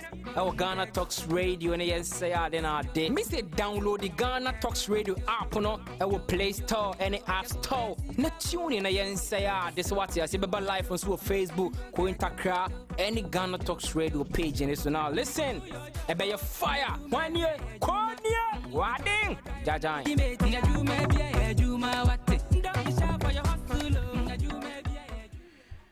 This is Ghana Talks Breakfast Show, your morning companion. This is Ghana Talks Breakfast Show, your morning companion on Ghana Talks Radio. A beautiful good morning to you, a cold good morning to you wherever you are listening and watching us from in the studios of Ghana Talks Radio. My name is Pakwesi Omari, your regular host, and yes, it's the Friday edition, the weekend edition of the Ghana Talks Breakfast Show. I know you've enjoyed the conversation with the ladies earlier on. They came your way with a newspaper review, they came your way with Debbie's Grill, they came your way with with Today in History, and then they did the news for you. Afterwards, I know they definitely did the Just by the Way session with you on the show, and now we are in here to continue with the discussions of the day. And the studios with me as Mr. Otrebekson, a political analyst, a fine gentleman, an astute communicator, very insightful, very knowledgeable on issues related to national development. Later on, we will be having Mr. Isaka join us, the NDC's communications member, to join the conversation. But then, before Isaka joins in, let's begin with Mr. Ochi. Mr. Ochi, good morning. Good morning, PK. How be? Since today is Friday, yeah, I'll borrow the words of the Muslim fraternity, Alhamdulillah. God has been good. His mercies have always been enduring on us. Sure. And we thank him for the gift of life. Sure. So far, so good. I think the last time you came into the studios, we had a conversation about the Ablikuma results. I think we were discussing some issues about the elections and its aftermath. And it's mostly related to the Ablikuma North, where the contention is still being held. They still are yet to have a representative for their constituency. And over the week, Parliament held a session in regards to that conversation.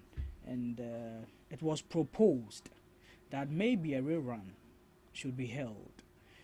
And interestingly, I think the position you held the last time we were in the studios came about by the deputy EC chairperson and the person of Mr. Asare Bosman, who said that we don't need a rerun.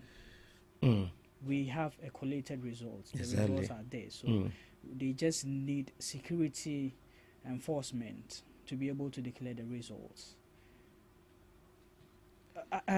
Today, one of the issues we are going to be discussing is related to this EC's competence or incompetence, however we so to put it. But looking at what Mr. Francis said, which is in line with where you stood then, are you still standing by your words now as well, that we don't need a rerun?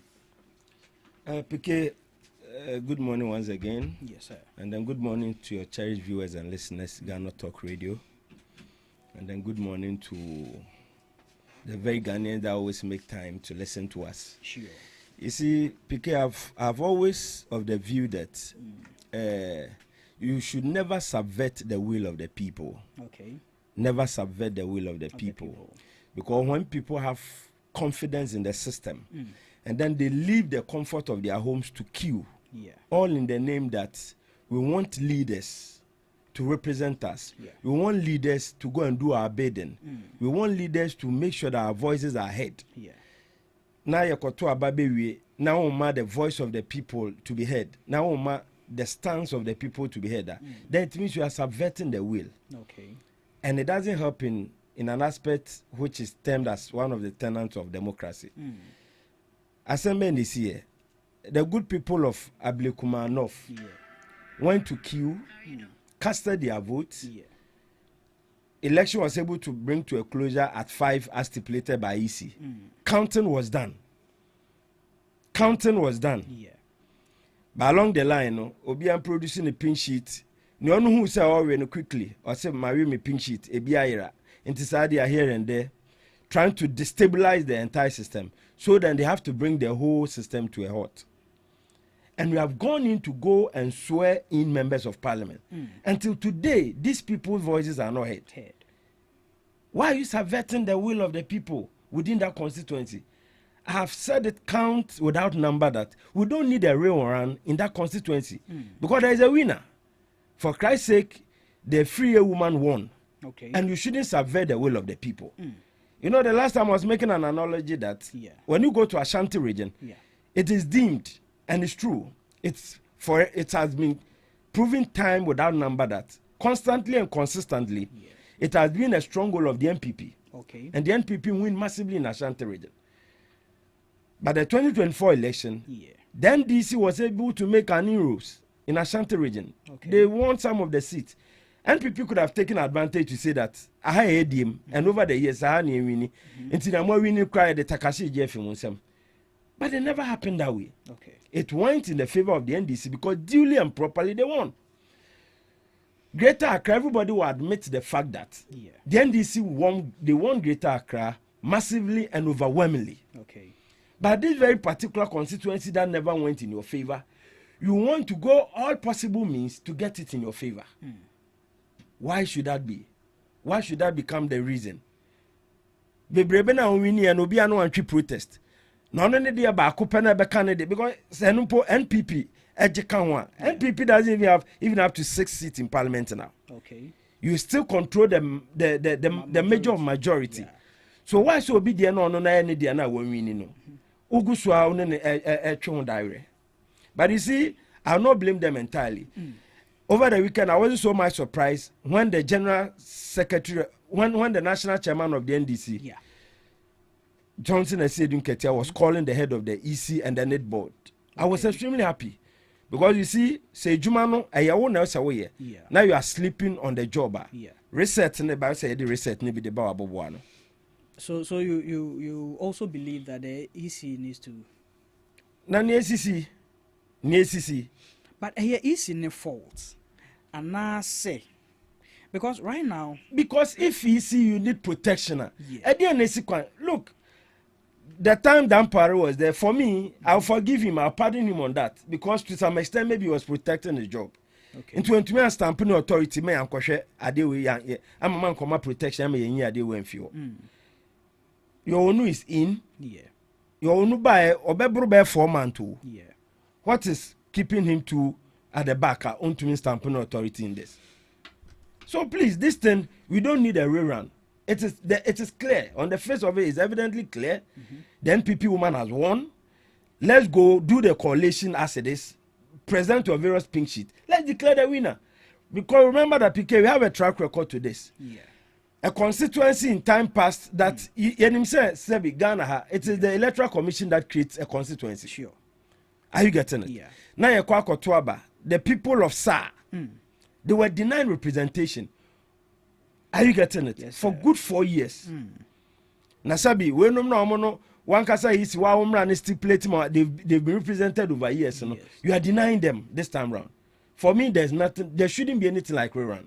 Okay. Because the people have made a decisive decision. They voted to who they want to represent them in the House of Records. Okay. And that is the free woman. Okay. And the EC and then the police service must give the police service must give the EC the necessary protection they deserve to go and declare the woman a winner and go and represent the good people of the Ablekumanov constituency. But you see, this thing with the police providing security and all that, we've had the police come to say that. In fact, the IGP has come to say that he is ready and willing to provide security to the EC whenever they want to do their exercise. They want to conduct whatever exercise they want to conduct. Okay. We didn't see the EC come to say, okay, then we are ready, let's go. But listening to Bossman just recently in Parliament, he was also saying that they are ready. They are only waiting for security to be provided to them. So where is the balance? Is the EC calling the police and the police is reluctantly adhering to their call, or the police is ready but the EC is yet to be ready to call upon the police to come for the exercise? Because you see, one says civil society have been extremely quiet on these matters. And this is the time that their voices ought to be heard. To be heard. Especially whereby people are deliberately, whether on the part of EC or on the part of the police, are deliberately wanting and trying to subvert the will of the people. These are some of the stands that the social democrat or the people that matter must come in and speak out. Are you getting me? Yes, they must come in to speak out because since they be any the blame game you officers and fire Jane Adukwe Mensa so on corner nipa from by on stamping authority say okay. Why are we doing this? A Juma aye Juma say we no so just as sabi Ghana for ba be we chi answer why what is expected of you. Sabi as a host, you know your responsibility, your core mandate. Yeah. odiane se obeba be moderate no put things in order sabi yempo ayeba no na wo guide how we are you getting me? Yes, I'm getting. Ayewa juma. So you get it done. Na se sabi ni awon so ye the taxpayers money tua oka. U police, wo electoral commission. Yakwa akoto abawie. Ye wadwuma na mfi one enko ye nima. Ugu so te ho e na wo twentwa wo na so. Meanwhile abosom so a omu na obi draw the salary from the consolidated fund. Why should that be? I think it is about time that from week Ayebesimi to the closure of the week, there should be finality on this matter. On that issue. Because the people in Ablekumanov start to do protest. And as one may democratically, we no more demonstrations are allowed. Picketing is allowed. When they think they are not being fairly represented, now they take to this channel. Are we being good to them? But it is their constitutionally mandated right to do some of these things. And to me, whether Bossman, whether Jane Mensah, whether Yohonu, they should come out and come and tell Ghanaians that. And that's say, ye na yeshia, nyakwa declare Bilikuma. Because that runoff will never happen today nor tomorrow. Because you can't go and survey the will of the people. When it is evidently clear that someone won. Why do you want to obi inside the gunechi? Simply because it shouldn't happen that way. I know you've been an ardent follower of this particular issue. Exactly. I know you are really interested in it because extremely interested. You are one person who stands for the right in society, and so you wouldn't be happy if the will of some people are being subverted, as you mentioned. But per the little information out and your own knowledge, let me find out a little bit from you. We know, or we've learned that one candidate couldn't present their pink sheet. They presented a scanned results. Okay. The EC is also saying they don't have a copy of the results. So it is up to the candidates to present theirs. One candidate or one party was able to present theirs. The other candidate came with a scanned copy. Okay. Which is what they say has caused this whole confusion. What do you know about this particular allegations? PK, you see, let us not play the ostriches. The truth of the matter is, at the end of the day, both the NDC, the MPP, they all have their coalition center at their various constituencies. Sure. I vote in Wejagbawe. I know both the NDC and MPP had their own coalition centers whereby the results that were triggering in, they were preview. Okay. Because you pick results from the various polling station, then we transmit it to the coalition center. Then onward, it moves to the coalition center. My fan say easy because party nankasa so on the back room. I just want to call it. Okay. Into obiya nimnyonya. Okay. The truth of the matter is obiya nimnyonya. That is why a free is confident to say that I have won this election. Okay. But on per se, mpenfobu baby say, utumi for to me wa no ro kafa o kawa de fa wa beti. Yeah. Obia aban as is struggling, Obia is collating it. Are you getting it? Yes. And they do that based on the pink sheets that their various polling agents submitted. Okay. Through the medium that they were supposed to get it, to collect it at their end. Okay. And then on the scan one, but on the print one, because first of all, it goes to a pink sheet for you to even have a fair idea. So we to me the phone pack capture and so one move they are called the appropriate coalition center. Until everybody is aware, both the NDC and the MPP, they are aware. I know I bought mama be to me me call later way.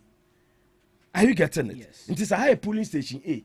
Ye Pierre Bonting, they across the street the polling station be near we and over sign me sign. Ye we are me scan it. At the push their call me coalition center. Nyansunya and was can push their coalition center. Ye see penny no no so copy. And it's a menu poya there now there's been a bone of contention. Ye see there he shouldn't have an excuse. So you see, no, because are you getting it? I'm getting you. There shouldn't be a bone of contention because after a year, who copy, me or copy, easy or copy. And this I mean, put the bone of contention about so easy the so only one a copy bone of contention. Intensity available. Me see easy or available. One more movement protection on be declare. For how long will you continue to do this as a country? It is about time we start firing people for negligence on the job that is expected of them. Let us sit them out. Because I said, maybe a major man now you are underperforming. I need to fire you to go and bring somebody who give me results. Sure. Yes. Until me say, Saturday we are causing easy was solution. And solution is simple, or a copy of pink sheet. So you should stop playing on the intelligence of Ghanaians. You only should go and give him the woman protection. Nobody declaring him. Because what happened in SAR shouldn't repeat itself. Okay. Let the will of the people stand. The people must be fairly represented. Thank you. Thank you there, Mr. Ochi. And you see,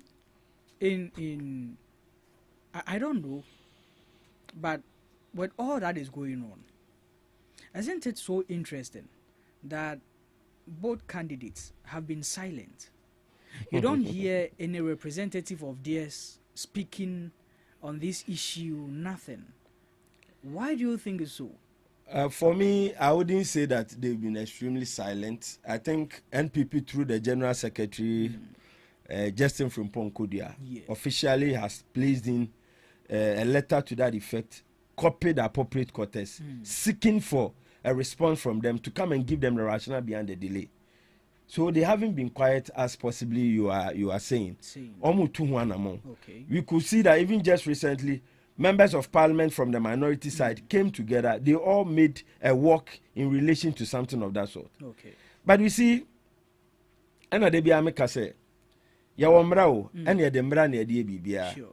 And he say ya train na nkrofo bi fee said they are not being treated fairly. No more the mran be show musema ya nyoma ensem fata. Okay. And so once they've kept their composure and then their calmness, you're making sure that we speed up whatever plans and preparation to give them the results. Okay.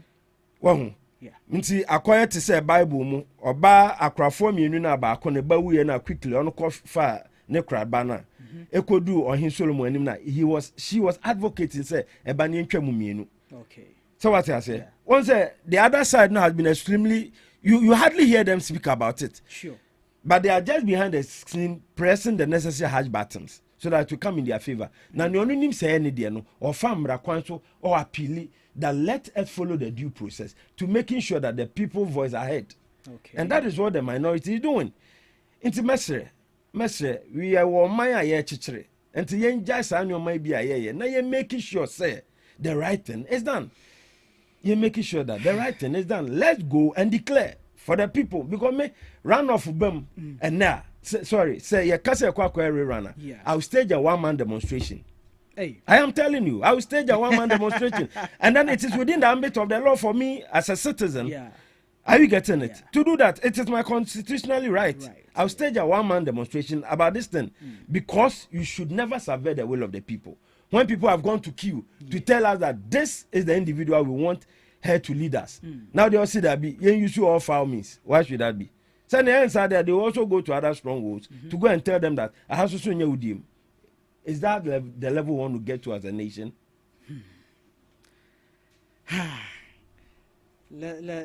We just pray that the right thing, as you put it, is done, and then it wouldn't get to the stage where we will see Mr. Ochre alone holding a placard. Well, and I believe strongly that we didn't get there. They'll do the needful. Yeah.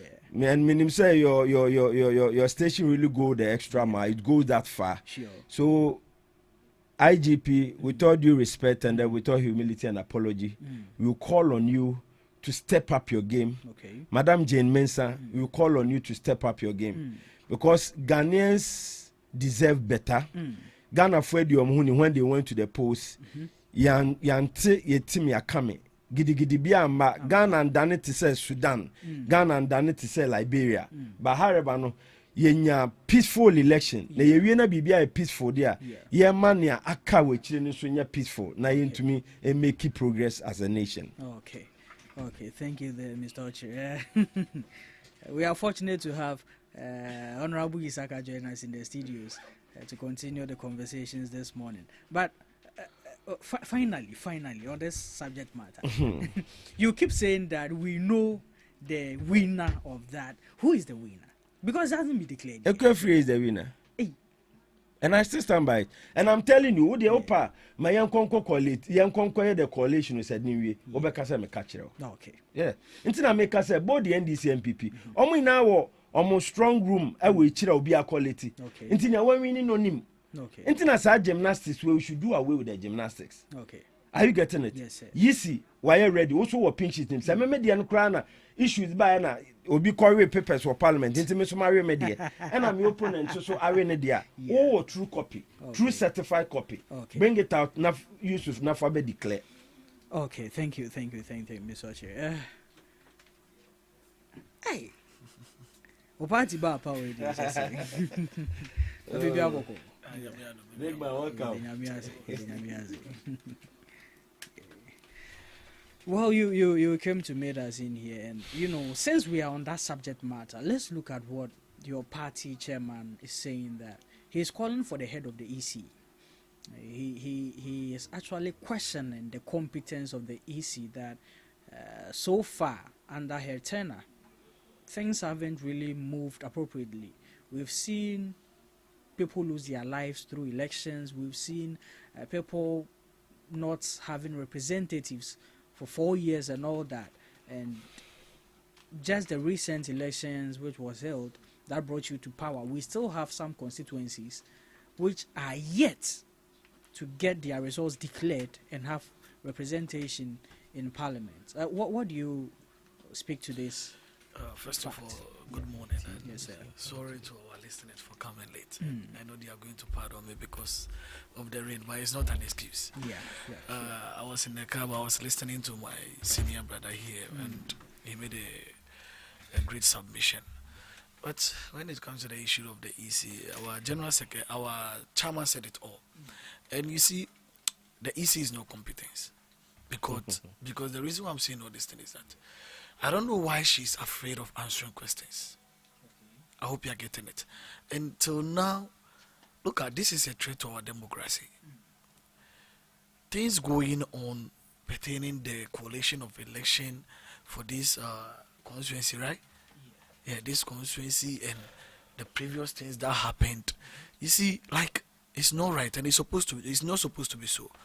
Because as I'm talking to you, the EC is telling us that they need a security before they can declare the results.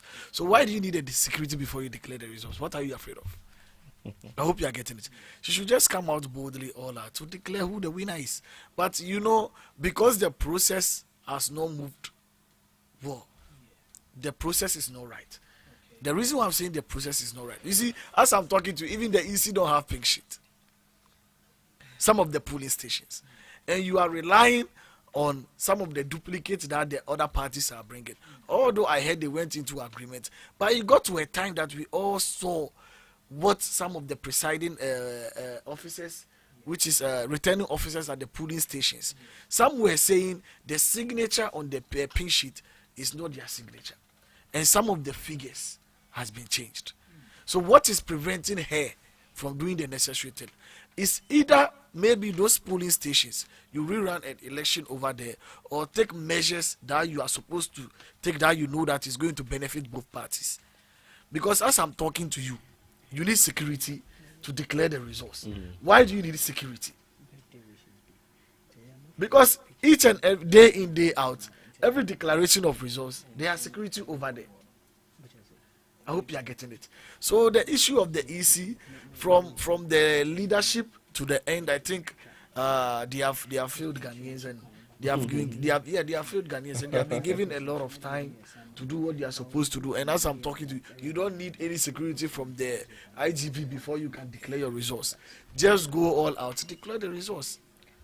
I hope you are getting it. Yeah. We are safe in Ghana. We know we are safe, and a lot of things are going on well. So she's not supposed to be scared before declaring results. No, she just go out and declare. But as for Shidi, I think she needs to go. She needs to go. Yeah, she really needs to go, because she's not confident enough to stand on the grounds to defend what she is doing. Yes, because if you are doing something, you need to be bold enough to defend if you know this is the right thing that you are doing. So she needs to be on her feet and do the right thing. But as our chairman said, all of them, they are not competent today. I think they need to go. So you mean equally the resetting must take place in the EC as well? Yeah, definitely. Yeah, that is it. Yeah. You see, so to add a little to what my brother just said, if the EC boss is advocating for security, let's just do that for her to come and declare it. Now you make it progress. The thing is that day in, day out, every declaration, there are police officers over there. Do that for her. Look at day in, day out. Even when you go to the police station where they vote, there are police officers there. Okay. You just write to the police. Oh, today I'm declaring a resource. I just need your service. Okay. I hope you are getting Senior, it. I can understand it from the angle that she's calling for security. The reason is that here's the case now. Both parties are all claiming winners of the very. That is the thing. And as I'm talking to you, both me and you sitting here, we know what she's trying to do. That is why she needs the security. I hope you are getting it. One party too is saying that no, if this is what you want to do, why should we provide you with security?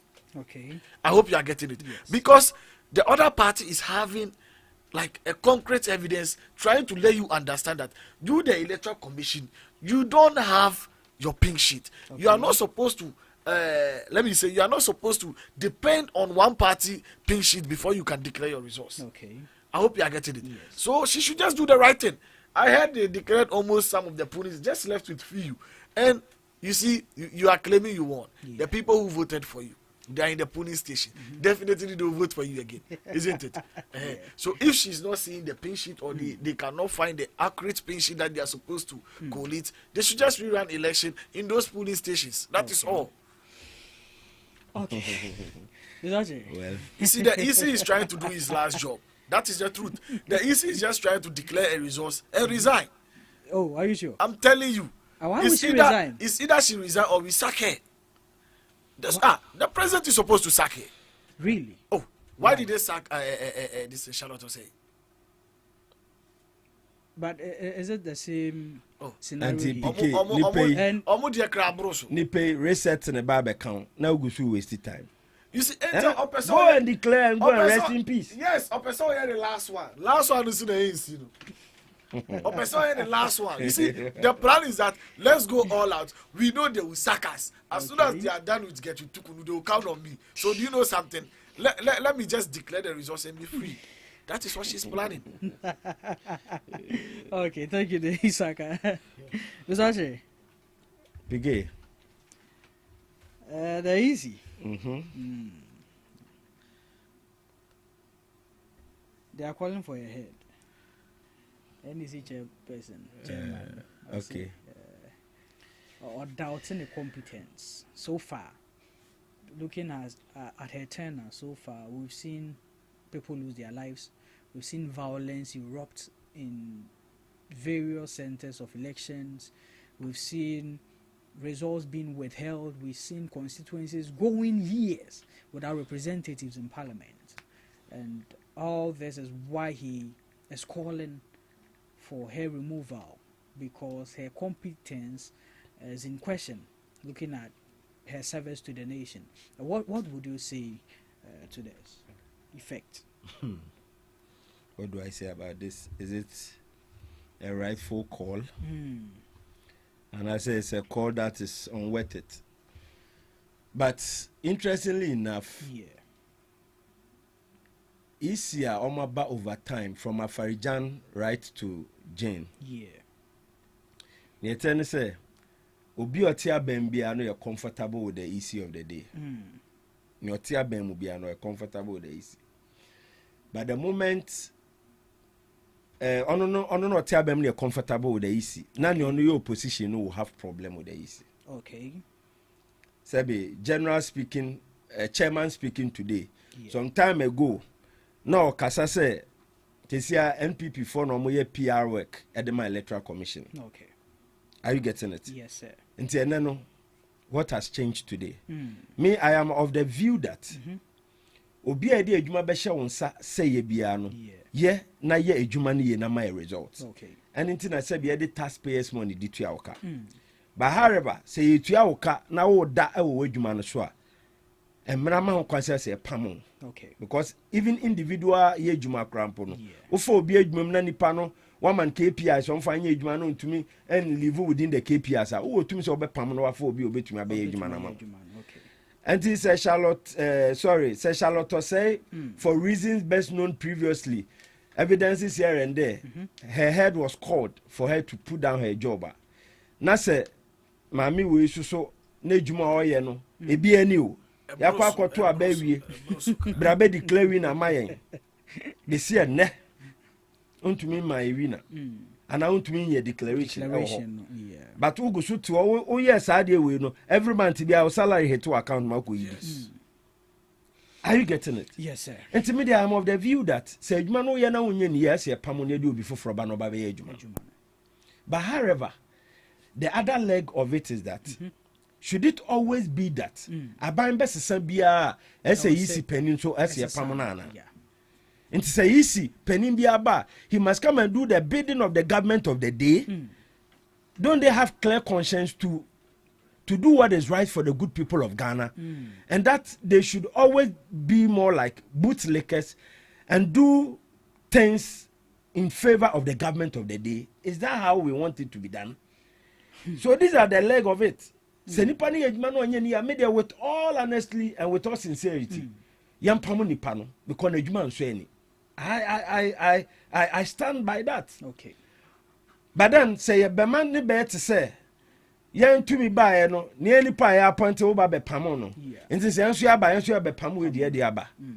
Are they serving Ghana or they are serving political parties? That's a great It question. is Ghana first. Okay. Remember that there existed a country called Ghana before the NPP and then the NDC came into play. So always let our focus be about Ghana and not political affiliation or inclination, so to put it. Great submission by all standards from both gentlemen. Let's look at the next topic for discussion. And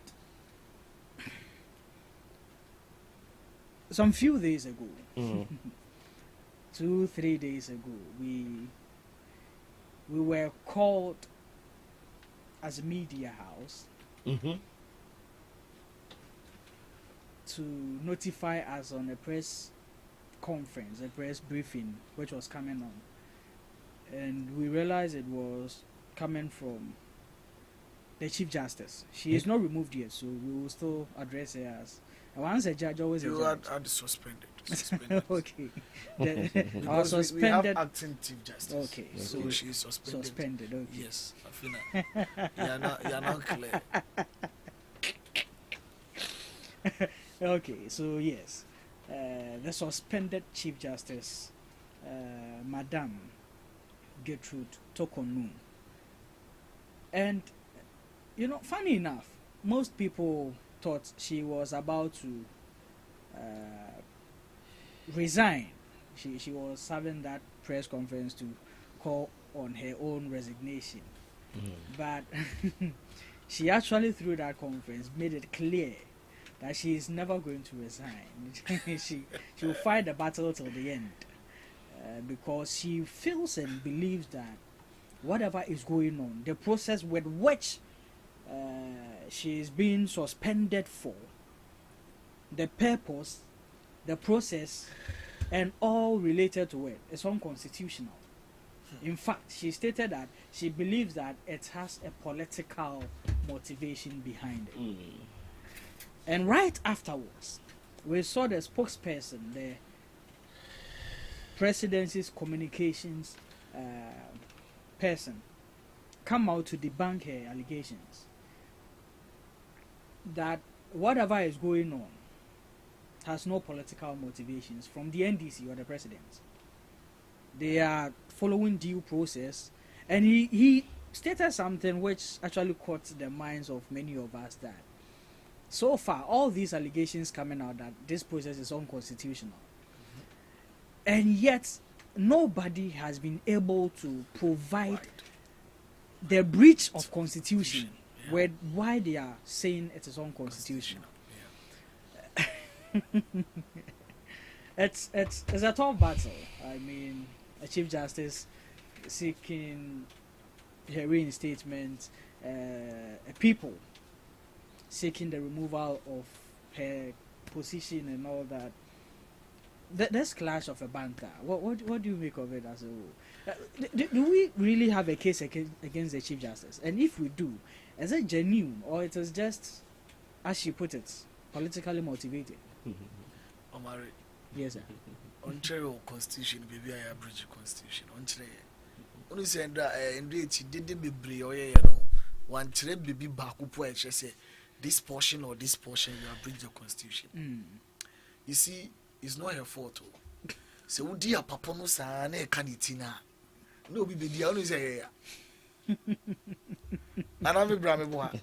Well, renowned no san, phenomenal canitia over baby. No, look at you see, I look at when I had a press conference, I thought she was coming to resign. You have family. Look at you have a husband, you have kids, you have family, you have integrity to protect. Look at if you are a young man or a young woman sitting down, listening to that woman, it tells you how greedy the woman is. Oh, what is the greedy? I'm telling you. No, it is for the sake of look at that integrity you just mentioned. Good. Which is why she doesn't. She wants to want protect her resign. integrity. Of course. Yes. If she is really violated that is karma. the Constitution, That is karma. How is that? People go to the court sometimes to just protect their integrity. They go to the court to defend their rights. But because of this political party thing, political power, then we try our possible best. Where the truth is, they are trying, they are massaging the crane. Then at the end of the day, the one who is protecting his integrity, who is right to know, he will be guilty for what he has not done. Has it ever happened under her tenure? Yeah. Are you in Ghana? Nyama be race no one tiana. Keka bi na me. Oh me dey film no. Nyama be race no me bra peni wa oni. E krom ha. De mami aye. Oh my brother. You see that is life. That is karma. Look at we ya need the ekokra be de be ebeba. Afi ne ho pray no. Look at the process is going on smoothly. No one is against you. Look at we have not breached any. Look, we are trying to reset the country. That is why we are making sure the process is being moved accordingly. Maybe ma ochidebi ye mbeka say process I fire Chief Justice no is not right. And you see, did we remove the Chief Justice? No. Yes, sit aside so that yen share in same nimu. If you are guilty, then we know what to do. If you are not guilty, your job is there. This one he is just acting. And I'm a boy. You are what? Suspended. You can't say former. They said what? Suspended. Someone who is suspended, definitely they can do what? They can bring the person back. But I say, baby at the end, and you are trying to do some lalasu too. Then I say, you are not at fault. Hey, madam. But is she at fault? The woman. Yeah. Oh. How can your husband be getting traveling allowance per diem? And I'm a boy. You see, you have travel that at least a BBA for the purpose of the country, right? Yeah. And we have something we call personal traveling, isn't it? Yeah. We don't need to be taking care of your personal traveling. And you see, the things that this thing, those who petition the president, did you saw the audit of the organization? Did you see it? I think so. You read it, right? And you're asking me what did she do? Oh no, but I mean, contract. So what you see, the woman has lowered the integrity of the judiciary. She has done a lot of things that I would say like it is unconstitutional. Things that it is a threat to our democracy.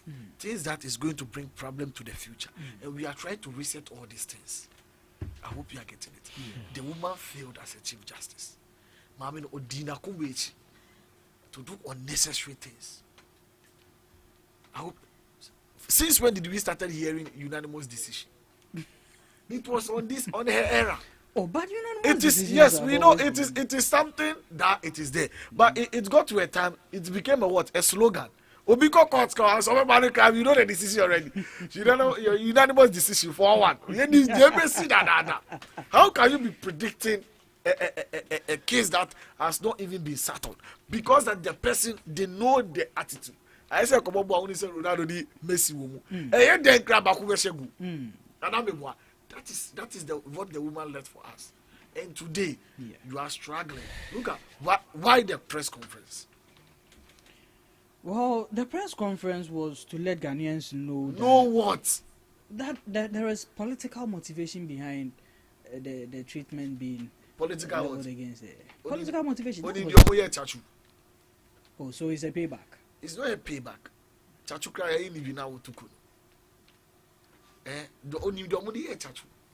I don't know them. I don't know political motivation. Was it politically motivated? It was politically motivated. And I'm my boss. So then, if we can call that political motivation, we can also call this politically motivated. No, the president is trying to be a listening president. How? The citizen brought an issue. What is he supposed to do?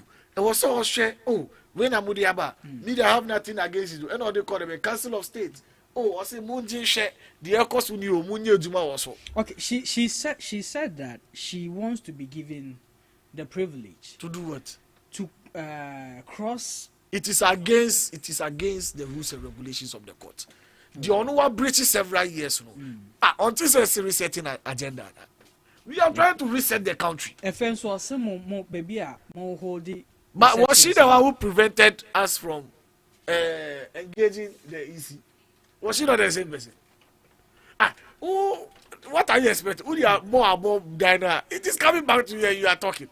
So then it's actually politically motivated. We are trying to reset the country. She did a lot of things that were not right.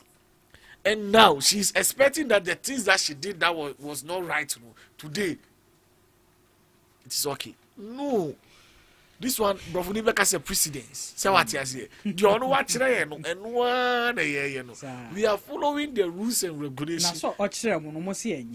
Yes. That is why we are trying to reset. Today, the whole Chief Justice is calling that all media stations to broadcast the court issue live. Do you know how we struggled before she agreed during the EC time? Baumiani Mama issue. Do you know how we struggled? At that time, do you know it was against the rules? My boss there, it was against the rules. And now we are trying to reset the country. And the mistake that you did, you are expecting us to do the same mistake. No. Don't know I say, who resign? Who are resign? I think you are going to lose one or two something. Isn't it? You see where the problem is coming from? On one resign, which means I'm losing my boss. Oh, okay. You could do so. You know, no kitani say, but on the reps are only per diem. No, he doesn't deserve to be spending that per diem.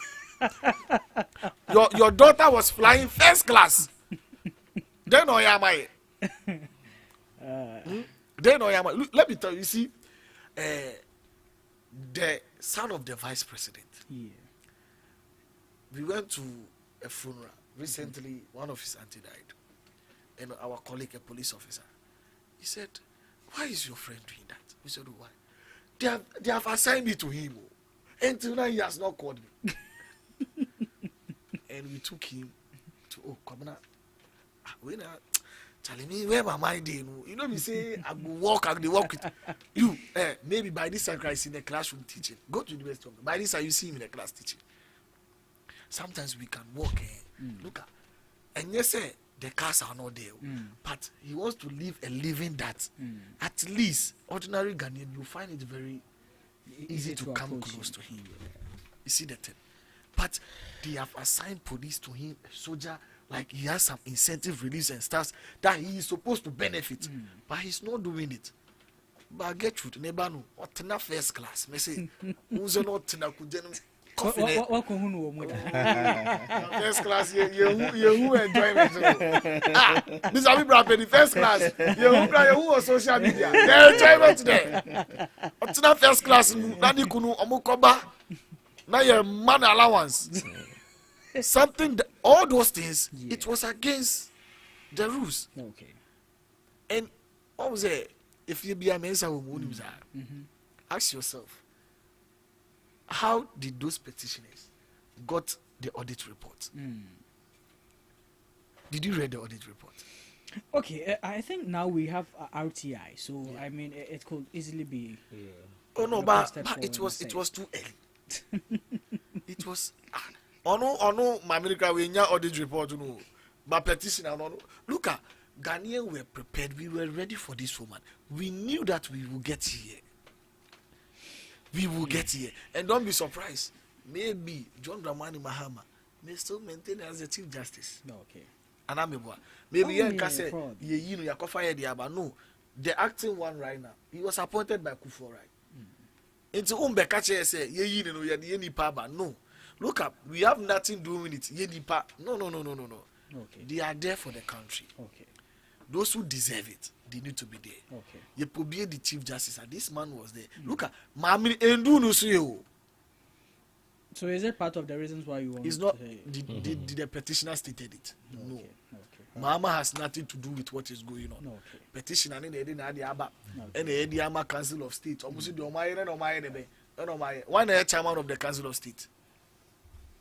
So we so can former Chief Justice. So no so can she knows the right thing. So far, cool. And I heard all of them voted, and she was the only one who did it. She was trying to be neutral. Yeah, she refused it. So what I said, it's a political strategy. I don't know what did I have my boss? My boss, you know, it's a political strategy. Then, indeed, we have a political motivation behind. No, when I say it's a political strategy, look at what she did. If it was to be me, I may also do the same thing because you said she did not vote, isn't it? Another person can say, "Oh, me too, I did not vote." Say Kanifa Bakupena want to Aba.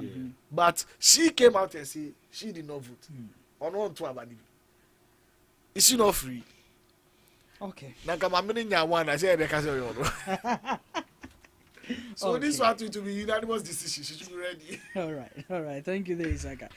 Ms. Ochi. PK. The way you took your time. Mr. Isaka Kasapa, but now we be count, but now my because we be say on any day na na eat at that time, you know, and my boss so there is on our bem. It's no kasa na wait here pa because the stance we be making is the stance of government, because it's part of government communication. Sure. PK. Yes, sir. Let's put this on record. And let the hazard of the general public capture this. Okay. Yeti Krowemu. And a former US president, an African American born, Barack Hussein Obama, Eba Ghana. Now some of the catcher and say, let us build strong institution, not strong men. It has some minor in him power. But he came to re-echo the point. Said, let's build strong men. Sorry, let's build strong institutions, not strong men. Okay. Undoubtedly, as we speak now, the powerful person in Ghana is Excellency John Dramani Mahama. No doubt about it. John Dramani Mahama is the powerful person in Ghana now. Do you know the reason why? He controls the legislature. He controls the executive. But he wants to enter there and go and control that space, which is the judiciary. So you think he won't? Okay. Maka time without number say. Yeah. Mami way going after her no. It's a storm in a teacup. Enkusiaga, but you, utumi for betumi, obe wuro kawa there for beti. The president has the power to hire and fire. Who's the constitution? Yashishan in such a way that the president is extremely powerful. So a person will get a necro to me the Marakwambia for fast. I debate on your idea. Until I make us say, no more be brewer constitution, it has outlived its purposes, and we need to critically look at those things and take them off. Wow. Osha the doctrine of collective responsibility. Now here's separation of powers, sir. Or say the three organs of government, i.e. the legislature, the executive, the judiciary, they should work independently of each other. But however, there should be checks and balances. Okay. There should be checks and balances. Okay. Mami, me bra penny kase ba edi na mitie no na me tie se na mfom so ben pa na mami we aye as I sit here I can't pinpoint mfom so pa mami we aye. Okay. I can't. I wouldn't pretend. And my brother was helping and on any kuna fly first class neba is enjoying luxury. Oh. Oh. Honorable. Yeah, I don't know. Sometimes in proposition, because honorable always, I mean, you step on, say, Siana, can case like Buakwan, met me at Chamu, but the pedigree of you to me, I'll see they eat my cake and then move on. It's in by virtue, say, Yankasaya system now, this kind of, I'm not justified. And the last time I checked, I'm not a PRO for the justice, and I can't be, and I don't even want to be. Sure. But I'm just want to speak the language of the ordinary Ghanaian. Okay. Are you getting it? Yes, sir. Let's build strong institutions. Let us not build strong men. Now, so Anya no kre said some time ago, John Dramani Mahama, His Excellency, MET, NDC lawyers, Ekachrom said what is happening in the judicial sector, he is not happy by virtue that Assembly na unanimous decision way and away into NDC lawyers. Omunguru omhuye sankoma we koso ansa na ne aba bedu babia ye nti say ye kasa a preconditioned mind and a premeditated move or political whatever doesn't it deem fit it does. But then I make me set to the preamble that H.E. John Dramani Mahama is the powerful person in Ghana as we speak, because he controls the legislature, he controls the executive, and now he wants to come and control the judiciary. I remember that share even say war on Posi or Maima, the aspect I want to mean found Sankan, the judiciary. Okay. Until the military jantes take over na behavior non person go through constitutional rule and some subject to an election. The judiciary come in no matter to no man after to me akotoaba. Okay. Now the military person no ye akotoaba more take over. Okay. Na sisi ano si nya the judiciary no so na so almost so His Excellency the ni papa no be take over. We are doomed. Afi the Antoine na se for on ye ko seek justice. Because me dey hear me a me sure because the people there I can't trust the process. Okay. Until me dem rabesha me say me so me ko Antoine me ko you free na my free. Okay. Let us have confidence in the system. Okay. Let us have confidence in the system. Mr. Archie, two things I would engage you on by your submissions. The first thing I will take is confidence in the systems. You believe in CSOs and their surveys, right? You believe in it, right? Yeah. Okay. So have you not entirely. Okay. Some I have my reservation, and those I disagree to. I make my stance opinion around it. Yeah. Okay. So there is a survey out. It actually came out way before government even changed hands. Okay. That 80% of Ghanaians have lost confidence in our judicial system. Okay.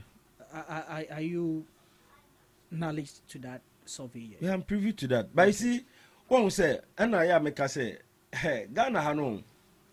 Say, you start to say, we are adding political coloration to everything.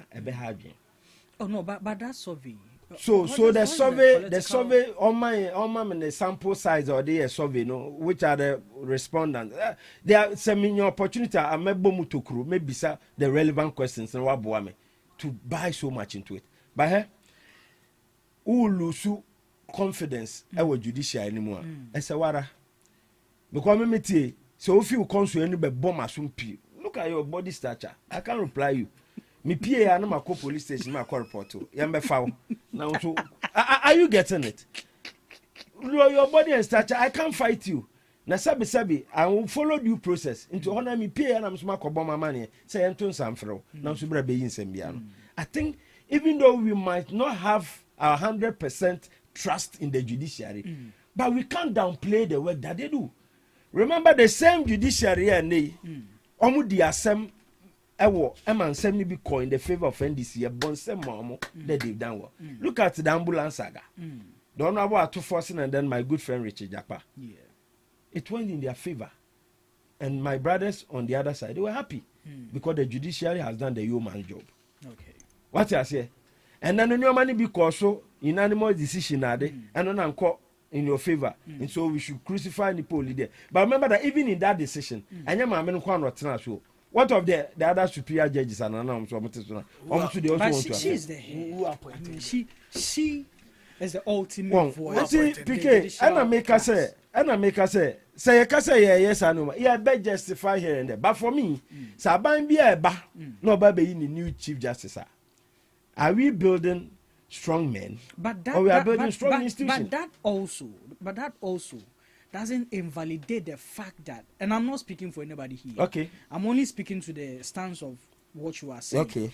That does it invalidate the fact that if the person has to say is not competent enough, we should maintain her just for the sake of. PK, I'm not saying that. Okay. I don't seem to say that in any shape or form. Okay. And remember the preamble I said. Nyamika said, "Me poma forward no." So one KPS and I know me expect of you one. Yes, I'm a pamon. Okay. So I'm not against a person who is underperforming should still be maintained. Okay. Simply because if you are in a say, oh yeah, we chanting and as a ban win a banty. No. Okay. If the person underperforming, let the person go. But say be to say esienra and I na to me aba. So we want to replicate same. Because you see, as we started say Bobano, people were playing equalization. Okay. And I shall say time no pamon no baba church and same.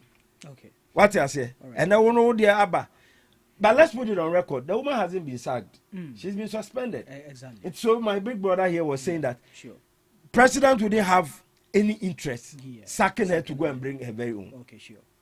But I didn't have an idea do what has brought us here today? Do you think it's the doing of the president? The president only followed due process. He is mandated. It is required of him that if petition is raised against such a person to the president, he needs to adhere to it. So he's only acting on the petition. Omari, it is the same Supreme Court judges. The people she is working with, they are the same people there. You didn't see her sitting in the judges. No, Mama is not part of the judges.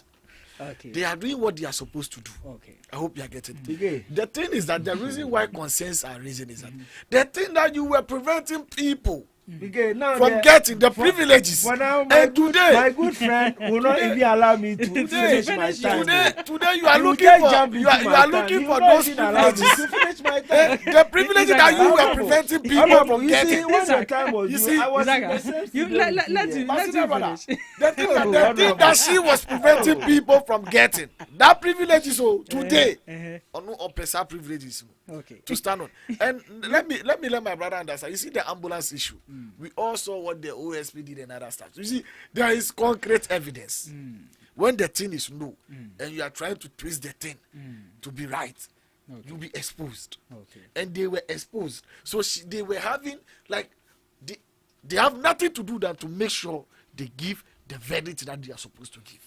Okay. That's fair. Mr. Ike, unim say, you are a journalist. Yes, sir. And sabi yanso so ya wo form. Yeah. Ye tie nsem. We also privy to information, and you are equally privy to information. Sure. Where mami we ambush style ye pese ye yin fina konya so no. It will see the light of day. Okay. Because utumi fo betum obewro okawa for abeti. Say honorable Kaso Kabi say na press conference kra na efi so obekasa wa resign o. And one bam resign no obeje no abeti. I was not the only one. I was even your marina the old general. Okay. Even you cry the same thing. Even you. Maybe Brad Penny cry the same thing. You see, no one is trying to ambush the woman. We have not done any ambush style. We just followed the process. Okay. Magana frontier say mama no by hook or crook. Yabe pamono. Oh yeah, and this is yabe pamo mama no. You see, Omari, after investigations now she got clean. Omari, look, you see. Omari, you see the judiciary. They will sack the woman. They will succeed in sacking her. They will sack her. Now if you're moving, His Excellency will come and control the judiciary in addition. Mami Kancho, when finally so Nanado was controlling the judiciary.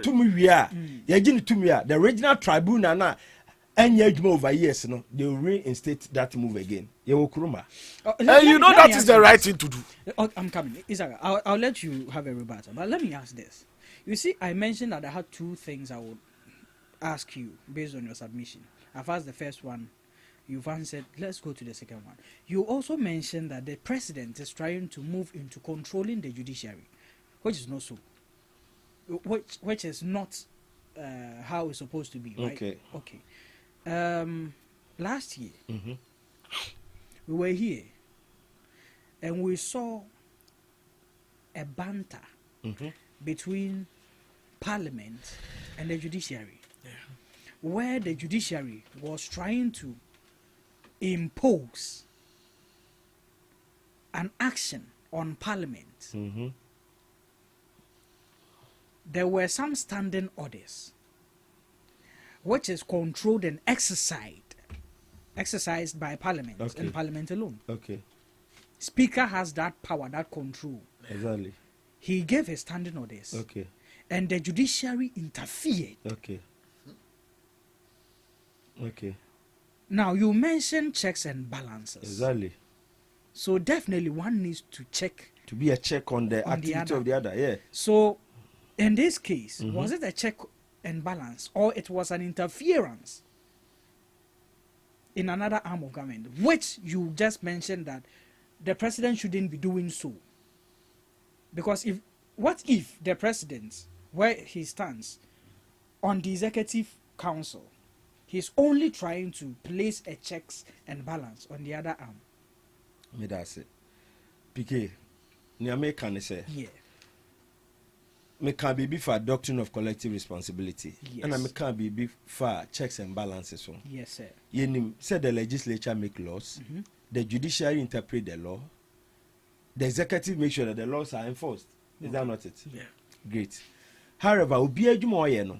Yem pese obi be too powerful say nana makabi into obi cabinet. Ya ma obi asu to me say serve as a check over the activity of everybody. Okay. And for me, I wouldn't call it said they were trying to ask it to become an intruder, but they were also trying to they only playing their checking role. Okay. Nice. Honorable Honorable make it brilliant submission say president is only acting based on the constitution and I say petitioner Ghanaians be erased, which is the way to go. Yeah, on to me he needs to act. But however, the checks and balances must also operate then. And are you telling me that the legislature will always be right? It will take the executive to draw the attention that because of the checks and balances. Okay. His Excellency the President, he leads the executive. No, the decision being it might not go well, but to take the judiciary to draw your attention because of the checks and balances. Okay. Likewise, the judiciary it can even take the executive to draw that thing. So for me, and I make us say, it will succeed in praise in favor of the executive, which is led by the president. Okay. This woman will go home. Okay. They will surely sack her. All right. And she will go. Okay. Now, if you are building strong institution, okay. In a nutshell, are you against the actions or exercise taken against it? PK Martina Hakachiro. I have sat in this studio time without number. So tell me again. Say, Mami, we. It is a storm in a teacup. Enkosiaga. Now, to me for bet to me. Or raw coward after Betty. Okay. Okay. Are you getting it? Yes, sir. Auntie, Mameno, ni to me for an abano. Into a better run cow for Betty. All right. You have more than matter. Then the acting will take over. Okay. So a new government will come. You also come and sack the one that has come, and you also go and bring his own. Okay. Now, Bisan who say, are we building a nation or we are building political parties? Okay. For me, it is good in the sense that Sanyano, young fetcher, Sanyan Casane, near no let affirm it. Okay. All right. Bon, yeah, the last time I make a say, Ghana, over here, The only time a police in Mranya Juma yakoto abewi. Police will never be proactive because the IGP there wants to protect the job. Okay. Opesa aban for na ban san bebo ni din say take over. Okay. Nti obi mene obi so obi yam emfa no kra. Okay. Oye din e bo ni din wi a afi o de mra na be adwuma. All right, thank you there. Thank you, Mr. Ashe. Mr. Audrey said checks and balances. The LGBTQ case. But you know we were waiting for the president to sign, right? Yeah. But the Chief Justice never called his attention. She can also do so. And I'm a because till now, I was short a paper and I will call it lagoon. I hope you are getting it. You see, for past 8 years, we have seen a problem with the judiciary. I hope you understand. Injustice. Yeah. It was going on at the judiciary. Okay. We are facing a lot of problems that we are not supposed to face as a country. Look at if a president will manage judiciary. Judiciary is not going to pass the 24-hour economy for us. The judiciary is not the one going to pass our budget for us. The judiciary is not the one going to do the big push for us. And I'm a so John Dramani Mama, look at he's not even thinking about what is going on with the judiciary. Really? Don't be surprised the woman will be maintained. Don't be surprised the Mensah will be maintained. Okay. So what I say? Hey, one national chairman is calling for a head. Hugo. The party doesn't belong to the national chairman.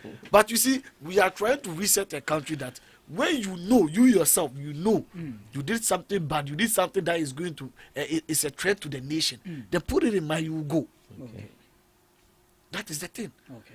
The Mensah thing, on the body, okay. And yes, uncle, only. All right. And don't be surprised, maybe Akufado's daughter will be appointed as the EC. That's what will you say?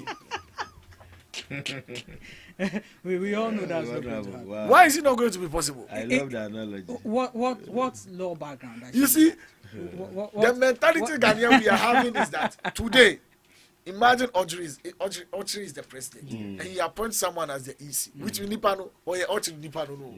No, Audrey is looking at the competence, whether you can do the work. Okay. That is why. Okay. Charlotte Osei was never in DC. She, hey, on my the political party, the oil was scoop on my be. The Mensah, we never said she's MPP, but we were against some of the actions she was taking because this position you are supposed to be neutral, isn't it? But some of the things that they do doesn't show neutrality. Okay. The same as the Chief Justice. Hey, we can file a case. They will leave our case. I find no file a case and then now So what are you telling us? Okay. The actions, some of the actions that they take. That is why you are seeing that all these things is happening. But imagine the judiciary, which is the Chief Justice, they were doing the right thing. John Dramani Mahama or the NDC have nothing doing with what is going on. Okay. But what we are just showing our grievances. We are just telling Ghanaians that these were the things that they were doing to us. Okay. The privilege that I was supposed to benefit, I'm not getting it, and they are giving it to Party B. How do you feel? Okay. I hope you are getting that thing. I get you file a case, they will leave your case, then they will call somebody's case. Look at what they did to Jachi Kwesen. Okay. Let's be truthful to ourselves. He was reporting almost every day, right? Is it right? But the middle will be so no young. So which means even that place there was no check and balances. And if today you are calling for checks and balances, and look at what you were doing to Ghanaian, what we were going through. This same Chief Justice was the one who told us that when you have a birth certificate, it doesn't mean you were Ghanaian. But we all saw it. Her vetting, when they were vetting her, you saw how she was struggling about the birth certificate. How can you tell me? You let's leave the rest to the judiciary. What they are supposed to do, to the laws, they should just do to deal with the entire. But we are just trying to reset everything in Ghana. That's why John Dramani Mahama is having a team, the constitutional review.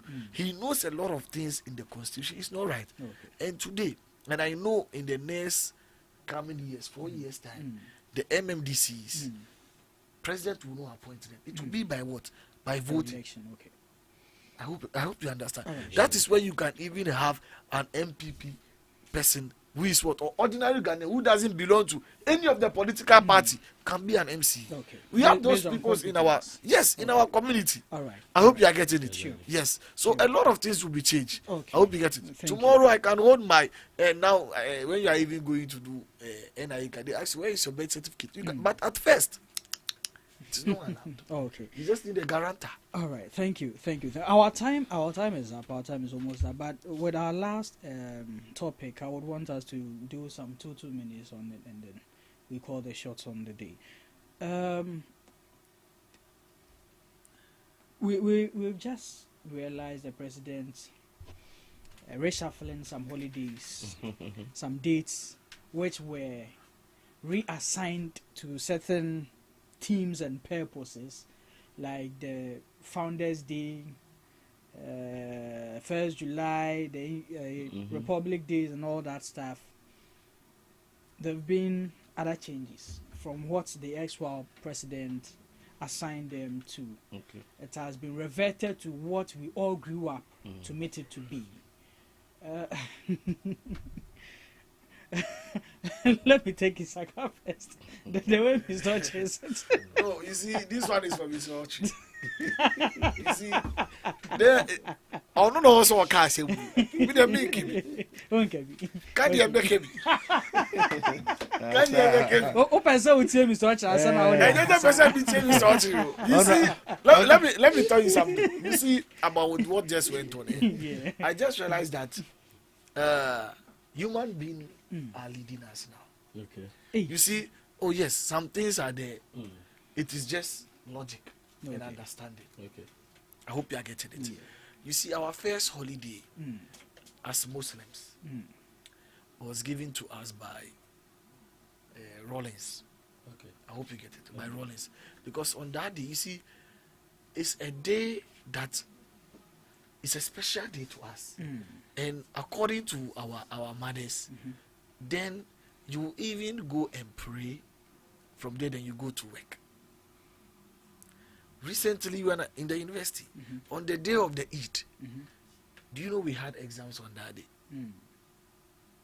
I'm telling you, we had exams on that day, and it took the SRC president, because he was a Muslim, and took some leadership, and it was even the Christian, the dean, who was leading them to change the date for that exams. Okay. How can you go and celebrate Eid and come and write exams?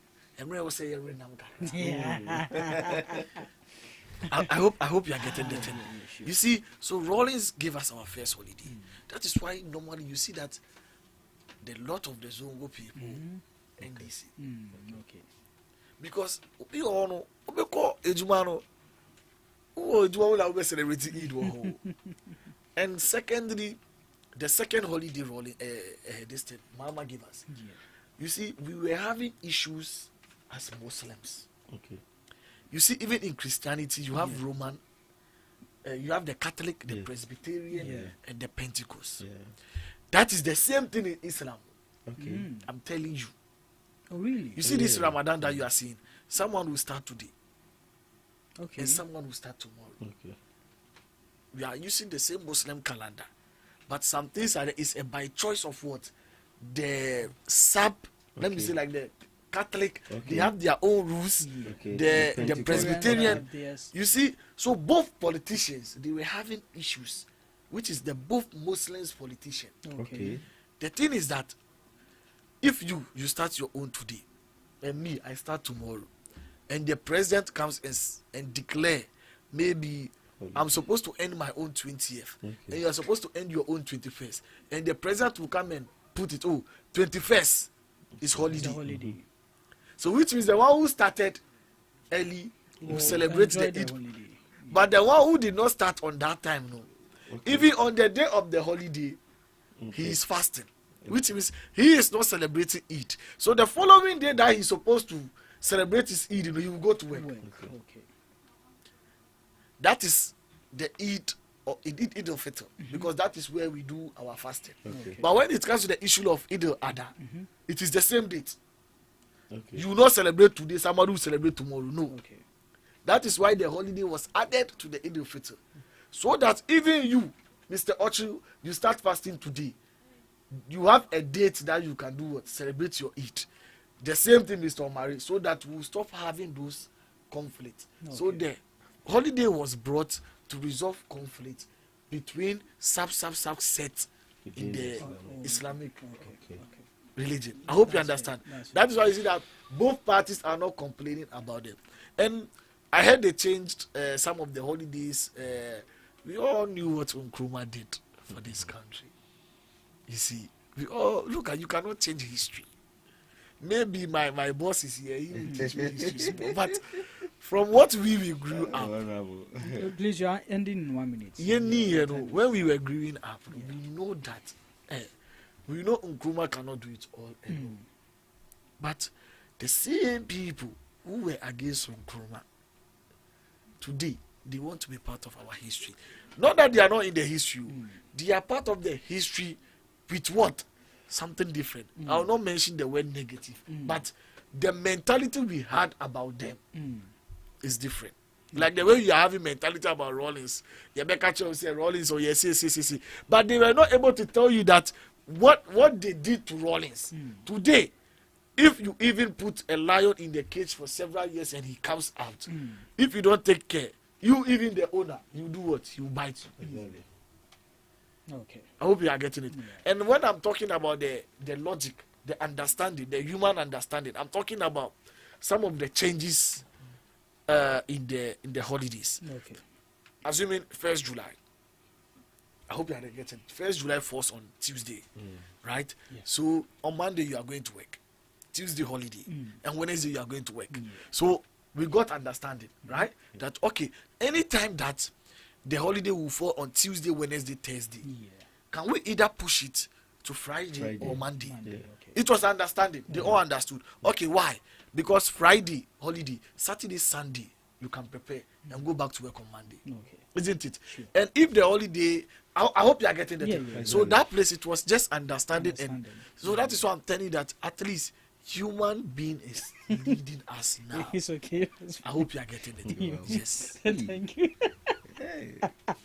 Honorable. Because it is only human beings are leading Ghana now. Yes, that is the truth. So previously, no. It's fine. You see, Mr. make your deeds, your Honorable. attitude, your actions. Honorable, your time is up. Determines whether you are a human being or not. PK, thank you. I think Honorable has spoken. Let me just take a bite on this. I think Ghana, the holidays have been one too many. Yeah. When you ask me personally, because say holiday be about government revenue comes to a halt because you enquire taxes near revenue on that day. But then, as part of the celebration of the holidays, there were commemorative days. So. Okay. Nti sa abana ba na ohye mu kena well me de but me challenge kakra wo me say sa de we obia ba NDC ba opese o shifted ko ubehun say nyankopon ya adom they say I take it or leave it. I with all due respect to the other smaller parties always it's been this NDC MPP and nyankopon ya adom na MPP so opportunity ba sa Nana do bushani on baby. This thing will have to go through another vigorous changes again. Okay. But let's make a stance as a nation around the holidays. Okay. Because holidays, and I mean, it's good. At least Christians, they're fairly at the core festivity. Muslims, they're fairly. That is the way to go. Okay. Now, the bone of contention a bit around has to do with Founders Day and a Founders Day. You see, these two, me challenge Kakrani says, Sebi, Kwame Nkrumah did it bit. What you say? Na me nyesho so no kwa no ye adwuma no me this independence by. And in the wisdom of the previous administration, also let us not seek the glory only to Kwame Nkrumah, because there were forefathers who also they were part of the struggle to bring whatever it is into any Founders Day. This government has thought it prudent that there be nipa ba ko na lead charge. Before came before Nanado. Nipa ba ko na lead charge no. Enti yem fa nye day. Nti wo hwe a ye revert from the 4th August or so to 21st September, which happens to be Nkrumah's birthday. Which has always been that until okay. When Kufuor was even the president, it was so the same that MPP. Yeah, the best share Kwame Nkrumah Nyonyam. Good. Yate. Wakachino pa. Yeah, that's it. Na ena meka no Ghana ha won. Say ye nyoma say aban be sesa won. But you say they be NDC. Yes, but enye it is aban sesa. We na ye the glory ye the ama we nko ano Kwame Nkrumah no. That is where you understand that the person is the enemy of Nkrumah. It's okay. I don't think Honorable will be happy so that we zoom our energy into that discussion. Okay. Because Honorable Kasa, to be honest, you also take a stand. Which I'll take a stance around that because then they should prepare. The Dombo family to his coming. They will add them themselves to the business. In conclusion, no. This holidays is worth it. Okay. But the ones are here celebrating as commemorative days, no. Yen now quite say holiday bia no will come to a standstill. Ebema government revenue so will be brought to a halt. Okay. So thank you. And then God willing, tomorrow happens to be my birthday, and I don't think I'll be in the studios. I want to say a very big thank you for everyone who has been part and parcel of my journey of life and how far God has brought me. I'll forever be grateful to everybody that have come my way. And I might say I'm most appreciative to everyone. I can't mention names because my bottom and Kobo obedient. I will not be able to answer it. I must say I'm most grateful for everybody. How far I've come in life, the journey, the good, the bad, the ugly. It has always been the people around that has shaping the discourse around me. Thank you. Thank you very much, Mr. Honorable. I think my brother has spoken very well. And tomorrow happens to be his birthday, as you say. And I wish him happy birthday, long life with more money, and he's an inspiration to some of us. I just don't come here and just talk and go. Normally, I love to listen to him, and I learn a lot from what he's saying. So, and sometimes it's just a privilege. I hope you understand. It's a privilege to have some of them.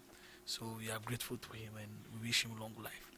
But he should put it in mind, whoever will come on 21st September to change the date is the enemy of Nkrumah. And he should put it in mind again, there is no family of Nanado Dankwa Akufo-Addo who will be president again in this country that you come and change. Look up, we were in this country, right? Your time is up. Oh yeah, these are your last words. Yeah, that's my last words. You see, we had Kufuor before you Nanado. You won't even greet Mahama. You are using your last words. Mahama is okay. We greeted him in the morning before we came here. You see, Kufuor was president 8 years in this country. He never changed. Kufuor ni buzeniara. Kufuor no ni buzeniara fighting for independence. Why would they fight for independence? Yeah. So no, only ministry. You see, today, but you will not talk. I will not talk. You should be there. Nanado came to show us the, I think, small attitude of his father. It's okay. Small one okay. can okay. This is where we like father, like son. This is where we end the show this morning. It's been refreshing, it's been interesting, it's been insightful, it's been educative. All thanks to the gentlemen in the studio, Mr. Ochre and Mr. Isaka.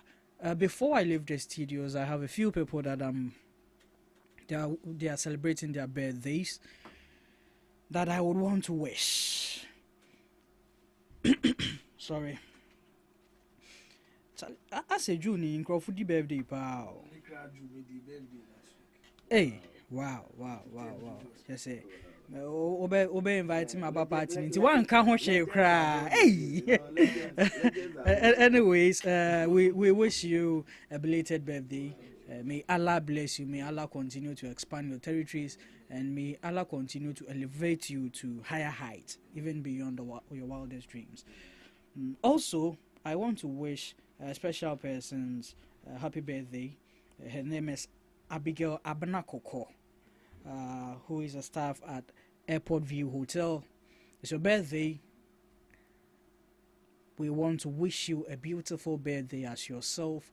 May this year come with enormous blessings, unfounded favors, a limitless grace of God. and especially from your brother, Raj. Or see your pewasem pa intino. Wa can be a opesa woko. No, onko spread deal. He wants to celebrate you, especially because you're a special and dear person to him. The entire family loves you. We wish you a beautiful birthday as yourself.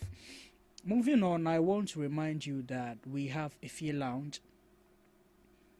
Delicious meals. As we are celebrating birthdays, if you want to come and have your birthday celebrations here, they can host you. We have a very serene environment, delicious meals, good drinks, cost friendly, packages for you. So yes, you can visit a Fear Lounge at Anya off the Assembly Road, and yes, they will host you with some beautiful meals in there. Also, another birthday wish, going to one of our most special guests. He's been with us through and through. Right from the time we began up until now, and even today he's in the studios in the person of Mr. Archer Beckson. We can't thank you enough for your time, dedication. We honor you. We want you to know how grateful we are to you for always gracing the show with us in the studios. You are very enlightened, very insightful, and I know God has some special plans for you. I know He will definitely take you there, and I know the potential you carry, and I know what Ghana is going to benefit from you and your likes. We love you from the entire staff of Ghana Talks Radio. We wish you a handsome birthday as yourself. May God continue to expand and enlarge your territories. In the name of Jesus. Today, Evangelist is not here. I'm stepping in for Evangelist. Our one and only Evangelist who prays for our birthday people. So yes. Now to the last person. Before I go on to the last person, this afternoon, don't forget we are coming your way with the Showbiz Arena. Today is going to be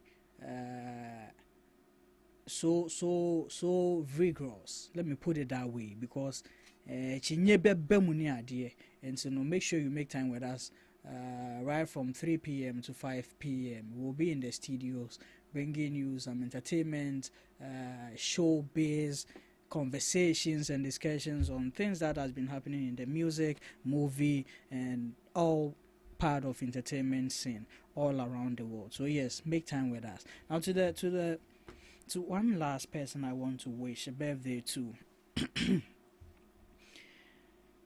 And this person is called Abi Besiwa Sila. Abi Besiwa Sila.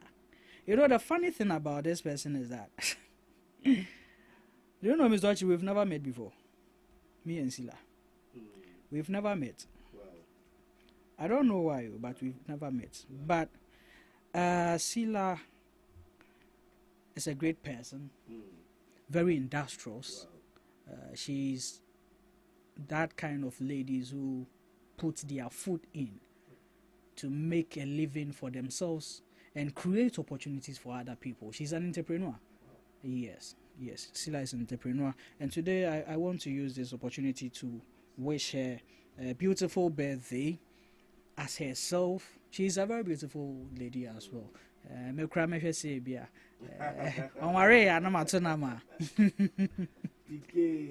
It's actually, but yes, a beautiful birthday to Abi Beswa Sila.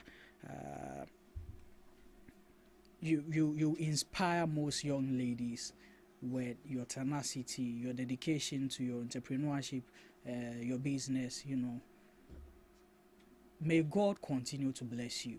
Whatever wish you have, whatever heart's desire, may God flourish it. May the heavens speak on your behalf on this special day of yours. And may your business continue to bloom and to grow. May the favor of God locate you in this year of your age. All lots and love to you, Abi Beswa Sila. This is where we will end the show this morning. My name is Parker Siomari. I'll be back on your screens once again in the afternoon. But I want to thank you for making time with us throughout the show, from the newspaper review to the entire show up until now. And to our producers, we thank you all. To you, wherever you are, it's a weekend. The roads are very slippery because of the rains. If you are driving, be careful. It's a weekend. If you want to chill, don't drink and drive. Stay safe.